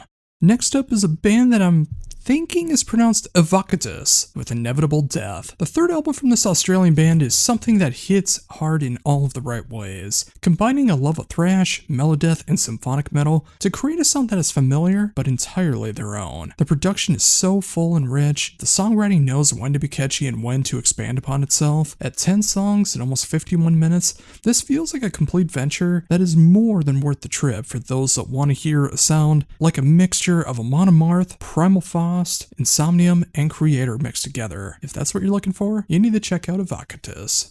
Now we have Fawn with Hex. The 12th album from this German outfit is a wonderful display of that near metal elements that pagan folk can bring to the table in today's age. The band has been around since 1998, and they have found a way to keep their music authentic while expanding upon the ever so grand feeling of pagan folk that has been going on with every subsequent album. With Hex, it is their darkest album so far, covering witches from around the world, giving everything this ethereal atmosphere, and it's so unparalleled. And for the uncultured like myself, it truly helps that the songs are in actual English so I can understand and appreciate the music just that little bit more. The production is outstanding and helps the music hit that much harder in the process. Overall, Hex is a truly fun but dark album that explores that dark folk territory, but never loses sight of the music at hand. Fawn rules, and if you enjoy your pagan folk, you need Fawn.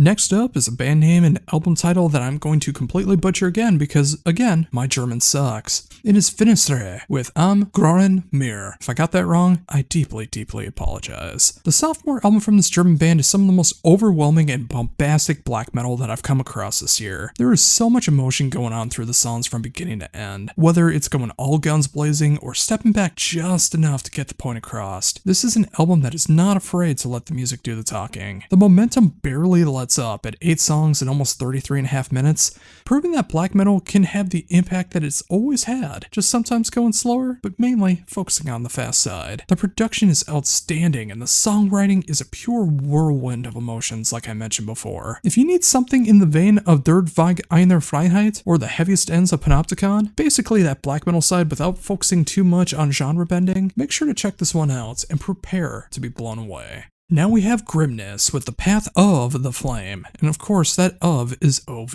Blackened deathcore is the superior subgenre of deathcore. There, I said it. Deathcore works great as a base, but I really need it to be just the foundation to be able to appreciate it, not the main course. Adding a symphonic touch to it all makes the music work so very well with its dynamics and diversity, and that's what the debut album from this German band has pulled off. Feeling like a brutal mix of Flesh God Apocalypse, Lorna Shore, and Shadow of Intent, Grimness is taking their own approach to the genre by adding what makes everything stand out and leaving you with the best of their abilities. Some of these songs hit near funeral doom levels of breakdown slowness, then bombastic with some near hypergrind elements in its fastest moments, while never leaving out the melodies and harmonies that make the genre worth checking out. The production is polished and layered, and the songwriting knows when to be brutal and when to give you more. But of course, when it comes to deathcore, vocal mileage may vary, so proceed with caution. 10 songs, almost 47 minutes of pure symphonic deathcore done in the right way. If you need that, you need Grimness. Now we have Hard Chiller with Baby. The debut album from this band featuring past and present members of RX Bandits, The Velveteen, From Indian Lakes, and The Warriors. It's a mesmerizing look at what can be done with alternative, shoegaze, grunge, and other elements. The sound creates this 90s to mid-2000s sound, but updated enough with a heavier sound. It can feel poppy at times, but it also has this deep Deftones sound as well, while still making everything sound unique. While I hear elements of all the bands that they've been a part of, this is still something completely different and hits different along with it. Whether it's up-tempo or near stoner doom in its BPM, the band hits so many levels while showcasing their capabilities together. The end result is a highly infectious album for anyone who enjoys 90s alternative metal, but wanted updated enough for 2025. If that's you, get in on what Hard Chiller is all about. Now we have Hemel B. Stormer with The Radiant Veil. The fourth album from this Belgian band is my kind of instrumental post-metal. It can get so heavy, reaching the ends of bands like Amenra, having the dynamic range of a band like Cult of Luna, and this almost gothic feel that I kind of hear in a band like Ghost Brigade. You may not understand that when you hear it, but just listen to it and I think you might understand. The dynamics on this album are insane, even if so much of the album is on the heavy side of things. Those breaks from the chaos make this album such a delight to listen to over over and over again. The production hits so hard, and this is one of the most crushing albums I've heard in post-metal in all of 2025. This album, while over an hour and 5 minutes long, may seem like a test of endurance for this genre. It does fly by, and it only gets more enjoyable every time you put it on. I haven't seen too much from the instrumental post-metal side of 2025, but when it hits hard, it hits hard. That's exactly what you get here, and if you enjoy this genre, you need this one right now. Now we have Empathos with Apparitions. The debut album from this Washington band feels like it's straight out of Gothenburg, but somehow Americanized. This album is insanely tight for a debut album, and it only gets better on repeated listens. From its insane guitar leads and hooks, to its heavy vocal delivery, to its just different enough style that makes them a future staple for the melodeath scene. But what makes them their own vision is something that I wish all bands could aspire to be. Those Scandinavian melodeath sounds are in full force here, but again, those differences in influences are what will make this band have such a huge impact in the future. You just have to hear it to understand. The production is just raw enough while still being pleasing to the ears, and the songwriting is pure melodeath bliss. This is for anyone who enjoys the likes of early day Soilwork, the darkness of Wolfheart, or the variations of Bellacore. You need Empathos. Now we have Intinerum with Resurgence, and I actually think I got it right this time. The sophomore album from the Spanish band is a pure delight.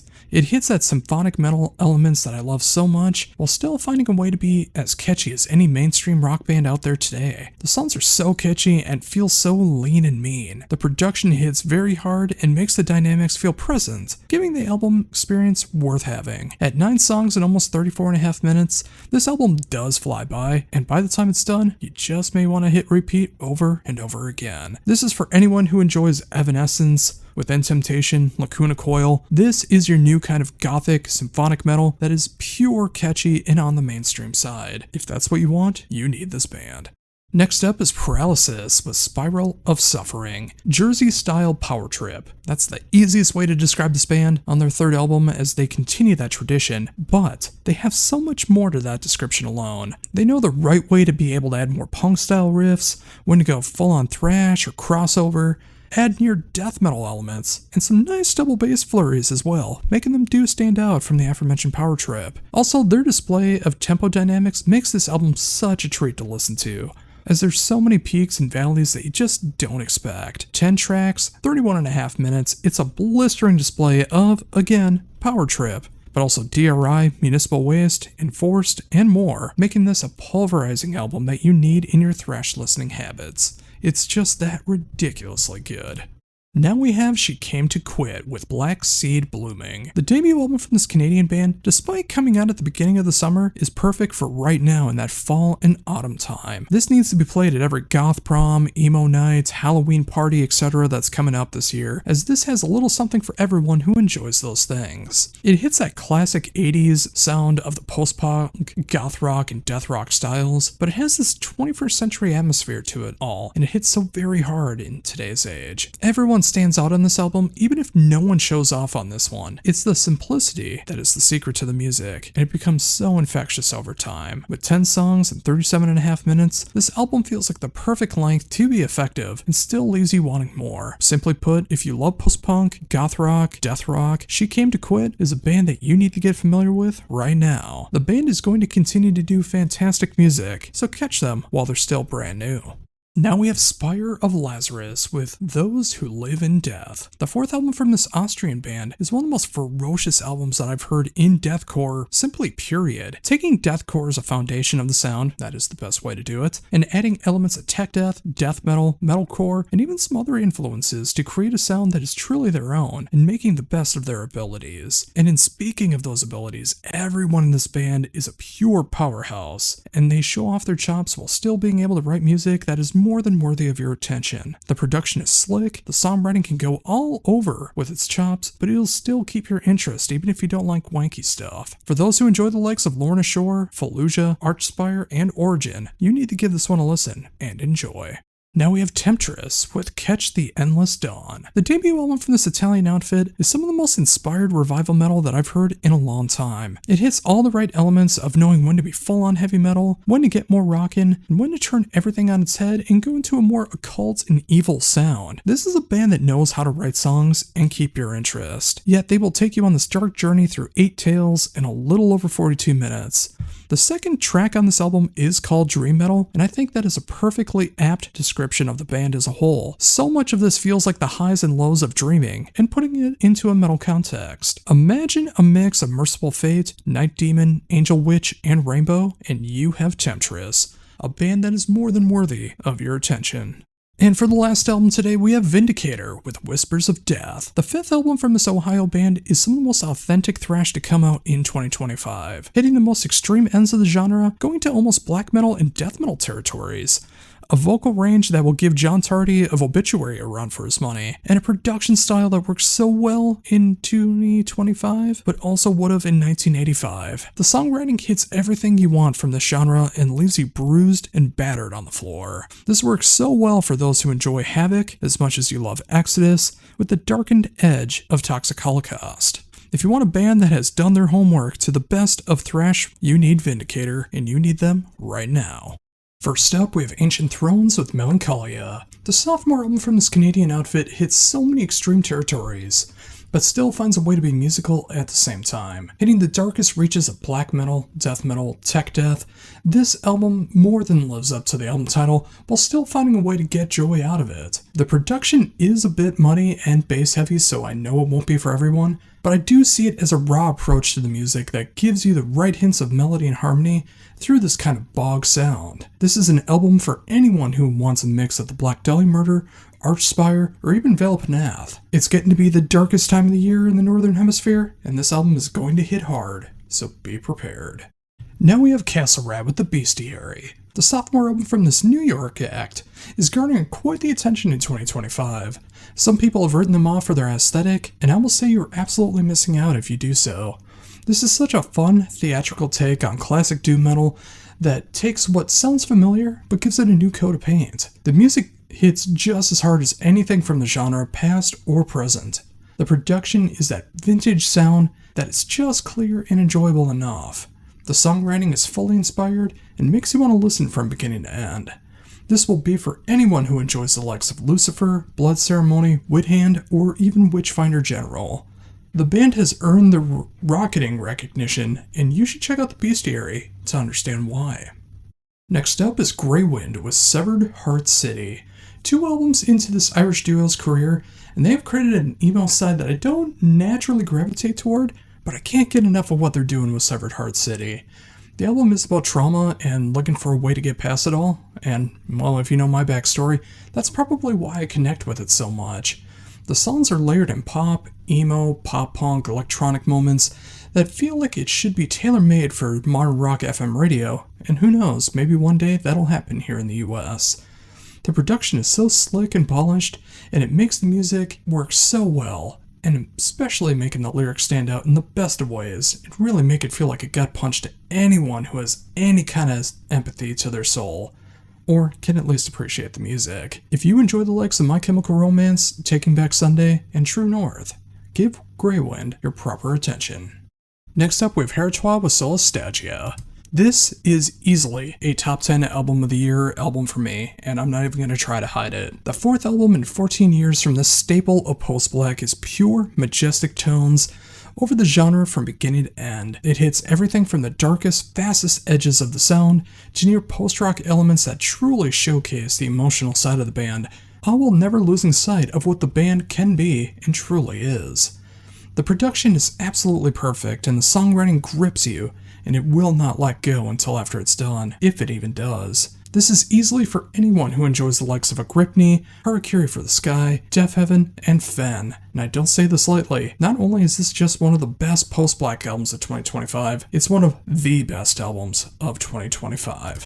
Now we have Igor with Amen. The 5th album from this French one-man band is something I'm still trying to wrap my mind around. I've known about this band since their beginning, but I've never checked them out before. But upon hearing this album, I'm still not sure of what I just heard. It's a mixture of so many genres. If you want black metal, it's here. If you want baroque and classical music, that's also here. Industrial, Middle Eastern folk, avant-garde, yeah, all of that is here, and so much more that I haven't even covered. Somehow, rather than just sounding like a hodgepodge of sound, it is comprehensible in its wackiness. That's what makes it so intriguing. The production is so crisp and clear despite the genre shifting, and to say the songwriting is anything but inspired is a pure lie. There's no way I can give an example of the sound and have it be accurate for every song that's on the album and potentially their whole catalog, as it explores so much, but if you imagine a blackened take on Mr. Bungle, that should be a good starting off point. You're not going to hear another album quite like this in 2025, and if that's what you're looking for, give Igor your full attention. Here we have Krigsgrave with Stormcaller. The band has had quite a shift in sound over 8 albums, and with this 8th album, the band is exploring more of their blackened death doom sound, showcasing the best of all the genres combined of what they've done in the past in what feels like a loving tribute to what their career has been so far. If you like the death doom side of their sound, it's here. The black metal side takes a lot of the reins here, and just that overall genre bending that happens when you want to explore their sound but never go off script, that is here, and it makes the music so enjoyable all the way through. Above all, the melodies and harmonies on this one stick out in the best way and really tug at the heartstrings. The production is that fine line between raw and clear, and they ride it so well. If you want a band that can channel everything from Aglock to Enslaved to Wolves in the Throne Room, check out Krigsgrave. Here we have New World Depression with Abysmal Void. The 7th album from this long-running German death metal band is everything you love about 90s old-school death metal, mixed in with the right kind of melodies and harmonies to create that classic sound, but still find a way to make it their own. The band balances both sides expertly, and it makes the album a fun listening experience and very, very memorable. This is not breaking any new ground, nor does it need to. It's just that classic sound done in such an earnest way. If you enjoy the likes of Obituary, Bolt Thrower, Paganizer, and Debauchery, you need to check out New World Depression with Abysmal Void. Now we have November's Doom with Major Arcana. Another contender for Album of the Year for me comes in the form of this long-running Chicago band that only gets better with every subsequent album. The 12th album from November's Doom is everything, and I do mean everything, I love about the band since I first discovered them back in the mid-2000s. It hits this ultra-heavy and death doom side in the right spots. It will go into the more emotional and heartbreaking gothic and doomy sides that initially won me over, and their more clean vocal deliveries that sealed the deal with the band being something that I hold so near and dear. The production is so polished and perfect for the music and the songwriting. It feels like it's such a treat to listen to, time and time again. But of course that's what happens when you have mixing and mastering done by Dan Swano. For gothic death doom, there's just no competing with November's Doom. It's some of the most emotionally gripping and headbang-inducing music of the genre. If you've never checked them out before, but you enjoy the likes of the Peaceville 3, Swallow the Sun, and even Opeth, drop everything you're doing and listen to November's Doom right now.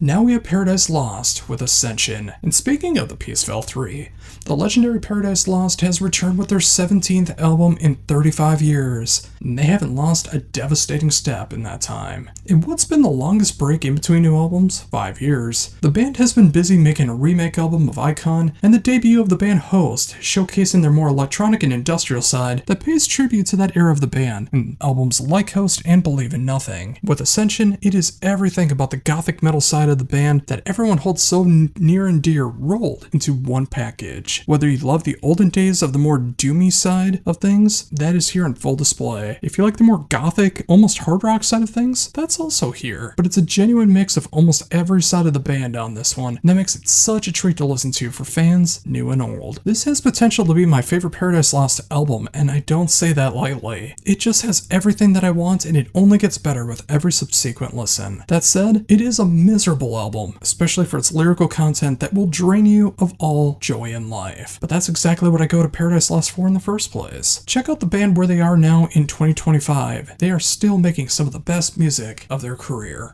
And finally, for brand new music today, we have Scorpion Milk with Slime of the Times. The debut album from this Finnish project feels like the perfect mix of the band's beast milk and grave pleasures. It hits the levels that you'd expect from the post-punk, goth rock, and death rock sound, but done in a new chapter for Matt McNerney's chapter of musical endeavors. The production is flawless and exactly what it needs to be for this sound, and the songwriting is incredibly inspired and fresh despite having that legendary sound intact. If you love the sound of the Sisters of Mercy, Early Nightingale, Killing Joke, and Creeper, you will love Scorpion Milk. This album is perfect timing for when it's coming out for this dark time of year, and it's only going to get more infectious with every listen. Check it out and understand why.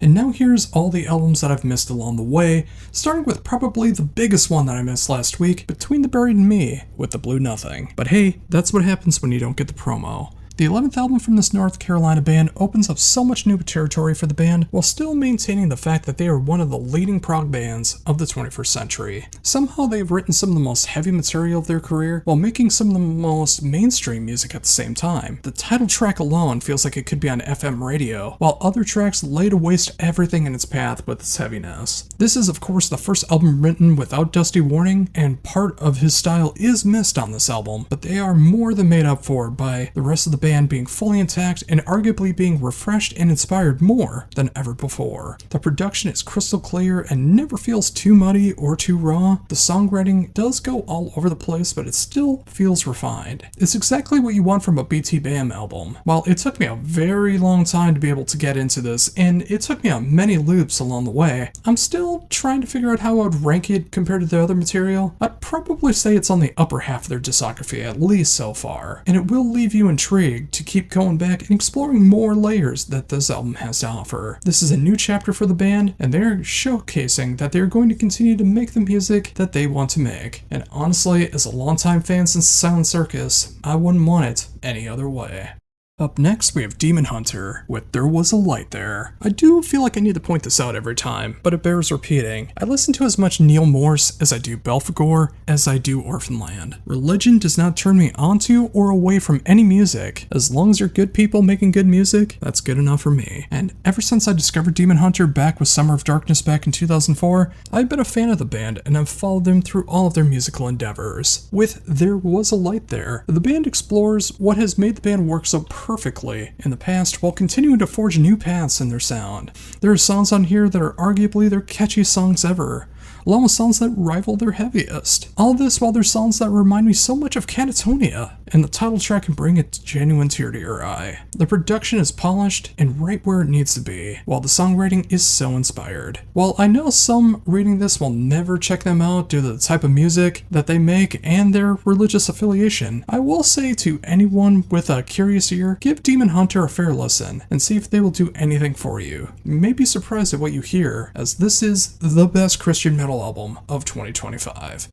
Now we have Feytooth with Labyrinthine.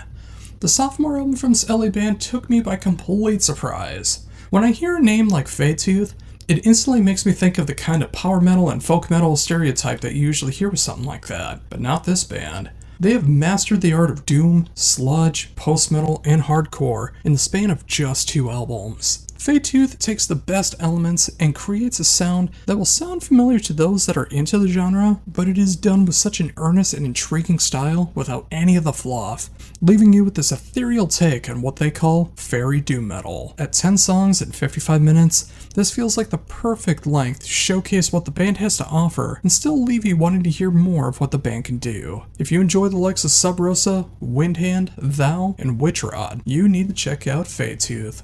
Now we have Fury with Interceptor. The 5th album from this UK outfit couldn't feel more appropriate right now. It's just this great mix of 80s flair, of the AOR, heavy metal, classic rock, and almost power metal varieties. The album cover on this one lets you know exactly what to expect, and it fits just like a glove. The production is right where it needs to be for a band like this, and the songwriting is pure fun from beginning to end. The shared dual lead vocals makes this album feel so much more full and layered. And that's not something you always get in this style. Overall, this is becoming one of my favorite AOR albums of 2025, and every time I spin it, I discover something new. For anyone who enjoys the likes of Holy Grail, Sister Sin, Rising Steel, and especially what Stryker has been doing since they reformed, give Fury a proper listen and escape the modern world for about 44 minutes.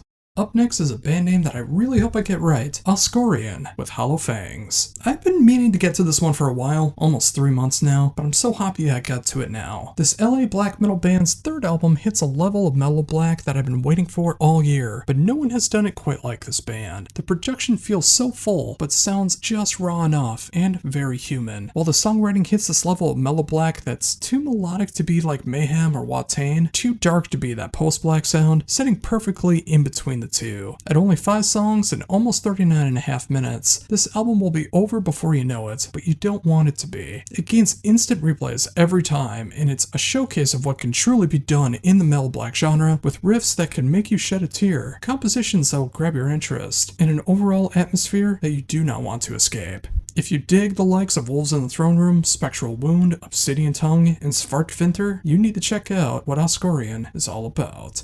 Now we have Perspective, with The Weight of What I've Become, and wow, that is a relatable title for me lately. The 6th album from this Italian band hits all the tropes that I dig about the modern days of metalcore, while still hitting the heaviest and catchiest aspects of the same idea. There are breakdowns that would make any deathcore fan do a double take, while adding these modern metal aspects that are so instantly catchy for anyone who enjoys even the most mainstream of music. Being able to do both and not sound trend hoppy or unauthentic is hard to accomplish, but a band like this just makes it their own, and they do such an earnest job in the process. The production is as clear, as polished as you would imagine this sound to be, and it needs to be for this style. And the songwriting, while not for everyone who is reading or checking this out, it does hit hard for those that are looking for it. This is easily for bands who you enjoy, such as I Prevail, Latter Day Veil of Maya, and Asking Alexandria. If that is your bag, you need to give this one a shot and see if Perspective is for you.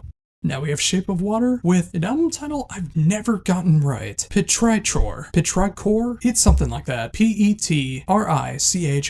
3 albums into this Manchester band's career, and they have instantly won me over with my first foray into the band. In what feels like such an intriguing mix of rock, pop, metal, electronic, alternative, and avant-garde, this is a band that doesn't rest on their laurels, and they will make the music that they want to make. No 2 songs will sound the same, while all being able to be super catchy, no matter what your tastes are in music. It can get as mainstream as bands like Muse and Depeche Mode, while turning around and getting as dark as Dog Fashion Disco and Polka Dot Cadaver. Mix all of that with a production style that hits so hard, and songwriting that explores everything that you want to hear on an album like this. And if you're the kind of person who says that you like to listen to everything, by all means, check this one out. Of course, not every genre is represented on this album, but give it time. I think in subsequent albums, they're gonna hit everything and put a really nice catchy spin to it all. Now we have Shardana with The Monarch. 3 albums and 11 years into this Italian band's career, and they have made 3 big musical shifts in that time. With The Monarch, the band has planted themselves into the world of epic black metal and Viking metal, and it works flawlessly. The production is raw, but it still feels full, and the songwriting is so rich and rewarding every time that you give this album a spin. Even with 9 songs and almost 39.5 minutes long, the time just flies by so quickly, but it leaves you so satisfied in the process. The more you check this one out, the more you will discover, and it makes for such a great time to listen to it time and time again. If you want that grand mix of Keep of Calcium, Enslaved, and Primordial, give Shardana a proper listen. Here we have Tyne with Winter Horrorscape. The 3rd album from this one-man band from Pennsylvania is quite a chilling album, and for the months that are about to come here in the Northern Hemisphere, that couldn't be more appropriate. The production is raw and can get a little muddy, but it still packs a punch, especially in the bass drums. The songwriting is so strong it makes up for all of those shortcomings, and it hits so very hard both musically and emotionally. The closest comparison I could think of is Gjallarhorn's Wrath, which I covered last week, but I also hear moments of Dimmu Borgir, Cradle of Filth, and Emperor at times, making this an extreme symphonic album not to miss. Winter's coming for us all, both in the sensational, seasonal sense, or in depth, so get prepared for an album that is more than worthy of your attention. And finally today we have Violator with Unholy Retribution. The 3rd album from this Brazilian wrecking crew is one of the best straight up thrash metal albums I've heard all year, if not the 2020s. It's everything I love about the aggressive side of thrash, with just enough melodies and harmonies to not make it one note, and not too aggressive to be a death metal or black metal album. It's that sweet spot that just hits so hard and leaves you wanting more. There's also just enough of a crossover thrash sound that wins me over every time I listen to it. The production feels feels like pure 1987, and the songwriting is no frills. It is lean and mean, just full-blown chaos in the best of ways. If you want to mix a Municipal Waste, Warbringer, Nuclear Assault, and Exodus, you owe it to yourself to hear one of the best thrash metal albums of 2025 with Unholy Retribution by Violator. First up, we have Abraham with an album title that I'm absolutely going to butcher, and I apologize for doing so. I'd Sung Vosa, a Swiss band that's been around since 2011, right when I started doing my thing, and today marks their 5th album. The band has never been conventional and has always strived to find their own path when it comes to post-metal, sludge metal, atmospheric metal, etc., and their latest album pushes the boundaries even further. It is also the final album of a trilogy of albums that conceptually work together in a way that I won't spoil here, but it's worth investing some time to learn what these albums are about. The music goes into the farthest recesses of what the band is capable of, with some of the most crushing riffs they've ever done, some of the strangest tones they've ever made, and some of the most melodic and ear-catching moments as well. When you look at the context, everything does make sense, even if it doesn't seem like it would. The production makes the music perfect, and the songwriting, while seeming odd on paper, works so well in execution, and when it clicks, it clicks. To get what's going on conceptually, I wouldn't start with this one, and I would start with the album Here Comes the Dark, the first album of the trilogy, but if you want to see what they're all about musically, this is a great album to start with. The band has always been underappreciated outside of their circles, and I've always dug them. And if you want a strange take on these genres, but also a very intriguing one, check out Abraham.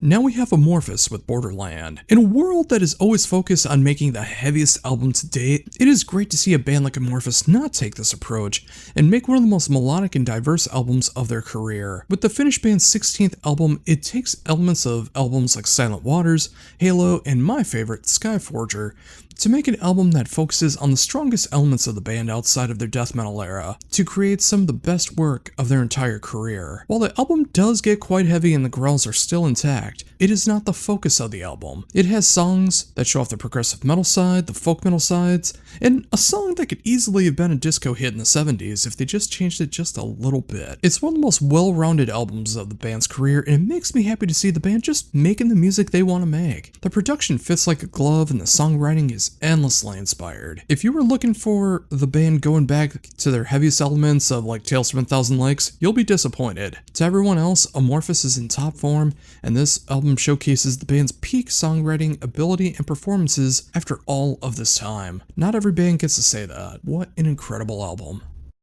Next up is a band name that I hope I get right, High On, with Kiss Our Ghost Goodbye. The sophomore album from the Slovenian band caught me by complete surprise in the best of ways. While there are elements of the current climate of 2020's modern metal here, there is so much more to the music. I can hear pop, rock, electronic throughout all of this, but it always feels like just a spice to the music's flavoring. The best aspects are when they showcase the heavy side of the band with the right hooks that can sucker in almost anyone. While the band has gone for a more mainstream approach compared to their debut, which is much more of a progressive post-metal style, the band does such a great job of still channeling those early elements into the sound and making it more accessible to a mainstream crowd. Think of it as a best of both worlds approach. The production is beyond slick and polished, and the songwriting is so catchy for my taste. This won't be for everyone, but if you're looking for that niche of modern metal, alternative metal, and progressive post-metal, you need to see what this band is all about. Now we have Last Wretch with Abject Cruelty. Sometimes you just want some down and dirty, gross and grimy, old school death metal. That's exactly what you get with the sophomore album from this Canadian death metal act. It's everything you love from bands like Cannibal Corpse, Bolt Thrower, Carcass, and a little bit of the experimentational side of death, while keeping things cohesive and a dark message over it all. The production is just raw and human enough to feel pulverizing. The album covers everything from cannibalism to the state of the world, and in 2025, that couldn't feel more appropriate. It also comes in with 8 killer songs and leaves you bloodied and broken after less than 28 minutes. This is a hard and fast old school death metal album. If you want that kind of quick hit for that style of devastating old school death metal, check out what Last Wretch is all about. Up now is another band name that I've always gotten wrong, but I'm going to try my darndest here. Mors Principium Est with Darkness Invisible. The legendary Finnish band has returned with their 9th album, and it is quite a spectacle to behold. It is the second album after all of the big changes that happened back in 2021, and I think enough time has passed to judge the band on their current merits. and they have done a magnificent job with it all. The band is hitting some of the heaviest material of the band's career, but still leaving in the orchestrations, melodies, and harmonies that have always made the band stand out amongst the rest. It is fantastic to see the band have this fire lit underneath themselves and creating some of the most inspired music of their career. The production feels real and human while hitting this crisp and clear style, and the songwriting is endlessly enjoyable if you enjoy this style. It's grand, orchestral, theatrical, and it sucker punches you with melodies, harmonies, and hooks that'll be stuck in your head for days. If you somehow have never heard the band before, but enjoy the likes of Kulma, Insomnium, Winter Sun, and Flesh God Apocalypse, you need this band, and I do mean right now. Up now, we have Overt Enemy with Insurrection. I have had this promo for almost a year now, and I'm not kidding. I got this back in October of 2024. I've heard it so much that I feel like I covered it last year, but alas, the debut album from this Texas band hits like a ton of bricks, even after all this time and this many spins. It has that fine line between the intensity of thrash metal and the right kind of groove metal that is not in your typical band. The production feels like enough of a throwback, but it is updated for 2025, and the songwriting rides that thrash and groove roots to the best of their abilities. 10 songs, 36.5 minutes feels perfect for what the band is trying to achieve here and still leaves you wanting more. If you love the thrash of Slayer, the thrash groove of Pantera, and the groove of Lamb of God, and even a band like Kilgore, Overt Enemy is doing exactly what you need.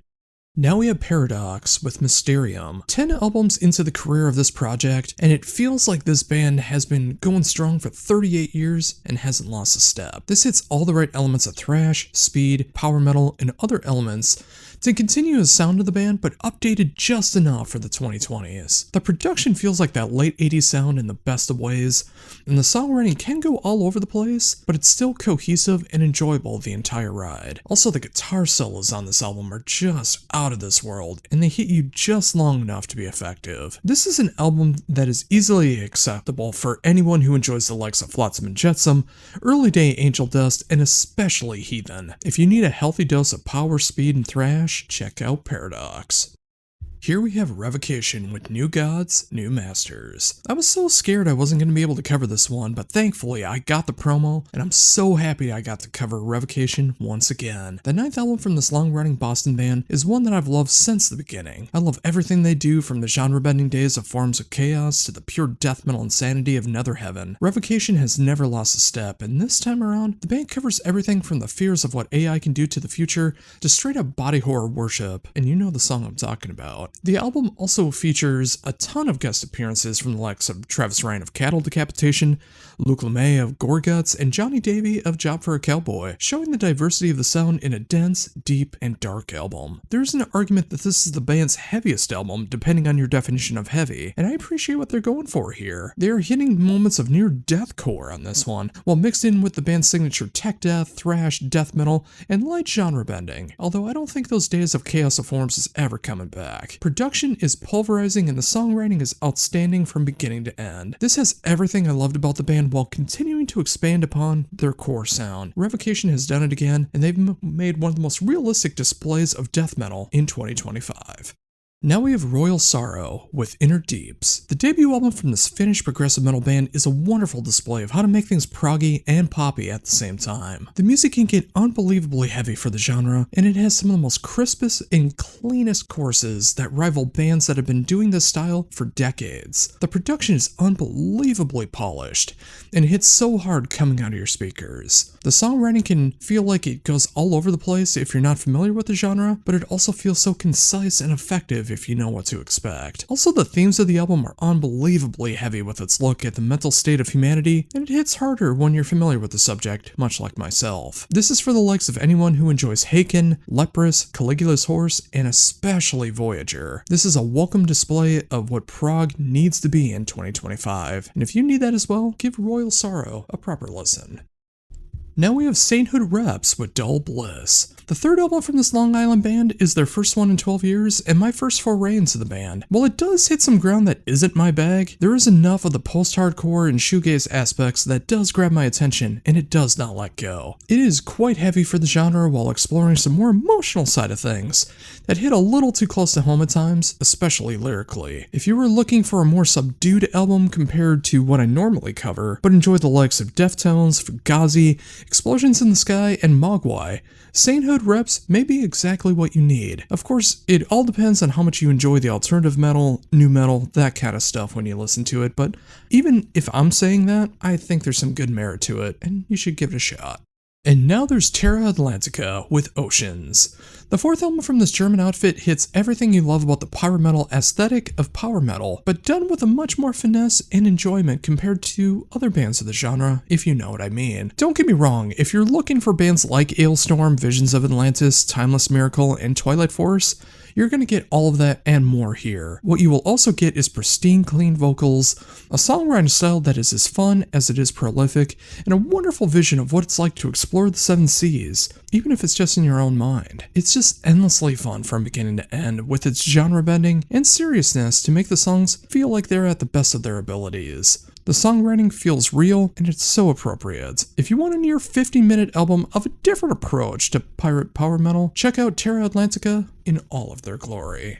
And lastly, for brand new albums out today, we have Villain of the Story with The Love You Took Away. This Minneapolis band is the first time I've actually checked out the band, but I am loving what I'm hearing. The fifth album from this band hits such a sweet spot of melodic and modern metalcore, while hitting these perfect moments of modern hard rock that feel so catchy and should resonate with anyone who enjoys even the most mainstream of rock music. To those who enjoy second wave metalcore of the 2000s as well, the production is slick and polished, and the songwriting is exactly what it needs to be without any fluff. At 9 songs and around a half hour, this album does exactly what it needs, leaves earworm after earworm, and will leave you wanting more. This is for those who enjoy the likes of I Prevail, Parkway Drive, and Breaking Benjamin. If you want that, you will have a new obsession with Villain of the Story. And now for all the albums that I missed along the way, starting with Athorn, or A Thorn, it's one of those, with Human God Machine. The third album from this German band has blown me away in all of the right ways. It hits these levels of power metal, thrash metal, progressive metal, with hints of melodeath thrown in just at the right spots to make the music more dynamic and instantly catchy, no matter what your music tastes are. The production is human and hits hard with the songwriting, knowing when to do the peaks and valleys of the dynamics without going overindulgent or leaving out too much. It's a sweet spot for anyone like myself who needs bands that remind me of Mercenary, Nevermore, and Soilwork. If you need this as well in your life, give this band your proper and full attention. Here we have Atrest with Burning Embers, Forgotten Wolves. The sophomore album from this one-man Brazilian band is a project to hold near and dear if you enjoy atmospheric black metal side of things. Firstly, the production on this album is off the charts for the genre, which is known for being so raw and bleak. The vocals could stand to be brought up just a little bit though. The songwriting on this one will sucker you in, as it is so grand in scale without ever losing focus. It hits dynamics that fit perfectly with the tone of the music and feels as dark as it does majestic. I can hear everything from Seor to Eldamar to Summoning here, and I'm all for it. If you want a band of this style of black metal that knows how to sound grand and heart-wrenching at the same time, this band is doing things that will go down in the subgenre's history in a short amount of time. Just you watch. Here we have C. Serin with The World Outside. Wow. Just wow. This is my kind of progressive metal through and through, and I wish I had paid more attention to them in the past. Granted, this is their third album since 2004, so the opportunity really hasn't come up much, but still, this hits me so hard emotionally, like the best of Pain of Salvation, the proficiency of bands like Dream Theater, and the occasional harsh vocals that hit as hard as At the Gates or even Carcass. It hits so much of what brought me into the heavier sides of metal over 20 years ago, and fits like an old pair of shoes. The production is stunning, and the songwriting is quite long, with every track being 10 minutes plus, but for prog fans, that's par for the course. This is such an underrated album, and it deserves the love if you love the dark side of progressive metal. Just one listen, and I think you'll be sunk in, so do so now. Now comes I Prevail with Violent Nature. Well, I use I Prevail so much for examples for comparing bands of the style of modern metal. It's time that they actually put out an album so you can see why I use them so much in examples. This band feels like the poster child of what 20s modern metal is all about. They can get near deathcore elements and breakdowns, they can get as hard rock radio friendly as any band on your local FM rock station, and they have these genre bending moments that feel so user friendly to as many genres of music as possible. On paper, it may seem pandering, it may even go towards the lowest common denominator, but in execution, the music truly works as long as you dig the music that they're doing. If you're diehard against the mainstream, you might as well steer clear, as this is not going to appeal to you. But to everyone else, there are elements here that will instantly appeal to you, and every song is catchy in its own way, no matter how poppy or heavy it gets. The production is slick and polished, the songwriting has so many layers to it, and it makes for such an intriguing listen. If you want to see what 2025 sounds like in modern metal, I Prevail has it covered. Also, check out the YouTube channel Drumbeats Online for behind the scenes stuff on I Prevail, like when they're in the studio or on the road, plus, of course, tips on drumming. It's quite an enjoyable watch. Here we have Jalusic with Apolitical Ecstasy. The sophomore album from Dino Jalusic is such an enjoyable album from start to finish. The album explores so much of his strengths while pushing himself even further to showcase why he is one of the best vocalists in the scene today. Hitting so many different styles of music from progressive metal, hard rock, groove metal, classic metal, and more. The music has this core sound to it all, but like a rubber band, it expands so far and snaps back when needed. You can hear as much Whitesnake on this album as Symphony X or even Pantera. This sounds wild on paper and maybe shouldn't even work, but Dino finds a way to wear his influences on his sleeve and still make everything his own. If you just want a hard-hitting album that couldn't feel more appropriate for the times that we live in, check out what Dino Jalusic is all about when he's out on his own. Like a drifter, he was born to walk along. Oh, you know what I'm doing here. Now comes Lorna Shore with I Feel the Everblack Festering Within Me. While not the first band to do this style, Lorna Shore has become the poster child of what symphonic deathcore is all about. With 2022's Pain Remains, they launched themselves into the superstardom in the extreme metal world and showcased that deathcore can be so much more than breakdowns, blast beats, and pig squeals. But don't get me wrong, all three of those are very much intact on this one, but it's everything beneath the surface that makes this album shine through the darkness. And there is so much darkness on this one. It's the symphonic elements, it's the genre bending, it's the dynamics, the songwriting that makes this more than just a one-trick deathcore pony. They show how much life can be in these genres that they cover, and how mixing everything together will create a sound that you will either love or despise. I am closer to the former, although there is the occasional pure deathcore elements that I still need to be won over by one day. This is what you do to take a foundation of a sound and improve upon it in every single way. While it may not be the best symphonic deathcore album this year, it's still a little too early to tell. It is in contention, but so many bands have taken their example and expanded it upon themselves, making the genre even better than before. This won't be for everyone, but if you fall into this category, it's going to be hard to top Lorna Shore has done for the extreme genres, and to have it have a mass appeal like they have in 2025. This is how you become the frontrunner of a genre and continue to make it your own. Here we have Stoned Jesus with Songs to Sun. The sixth album from this Ukrainian band came to my proper attention after the band called me out on this very channel for not covering them on the September 19th edition of Out Today and What I Missed. So I decided to give them a shot and see what they were all about. And looking back through my emails, I did get the promo for this, so, I just simply can't get to every single release that comes my way, despite how it may look with how many reviews I've done this year. So getting past all of that snark, I'm heavily enjoying this one. This does not do the conventional Sabbath worship stoner doom that is so associated with this genre. There's so much more dynamics, and the music is more than what I expected from, and I am floored by it. This is the kind of album that I wish more bands associated with the genre and try to accomplish to show that there is more to it than repeating the same riff over and over for 20 minutes. You can write real songs with real meaning behind them. Looking at the lineup, it does help that 2 ex-members of White Ward are in the band now, which is probably another reason why I love the album so much now. Mix in a killer production style and an earnest approach to songwriting, and you may have the best stoner metal album of 2025, bar none. This is why I always encourage people to let me know about new albums, as I easily could have let this one slip by. I'm so glad that I didn't.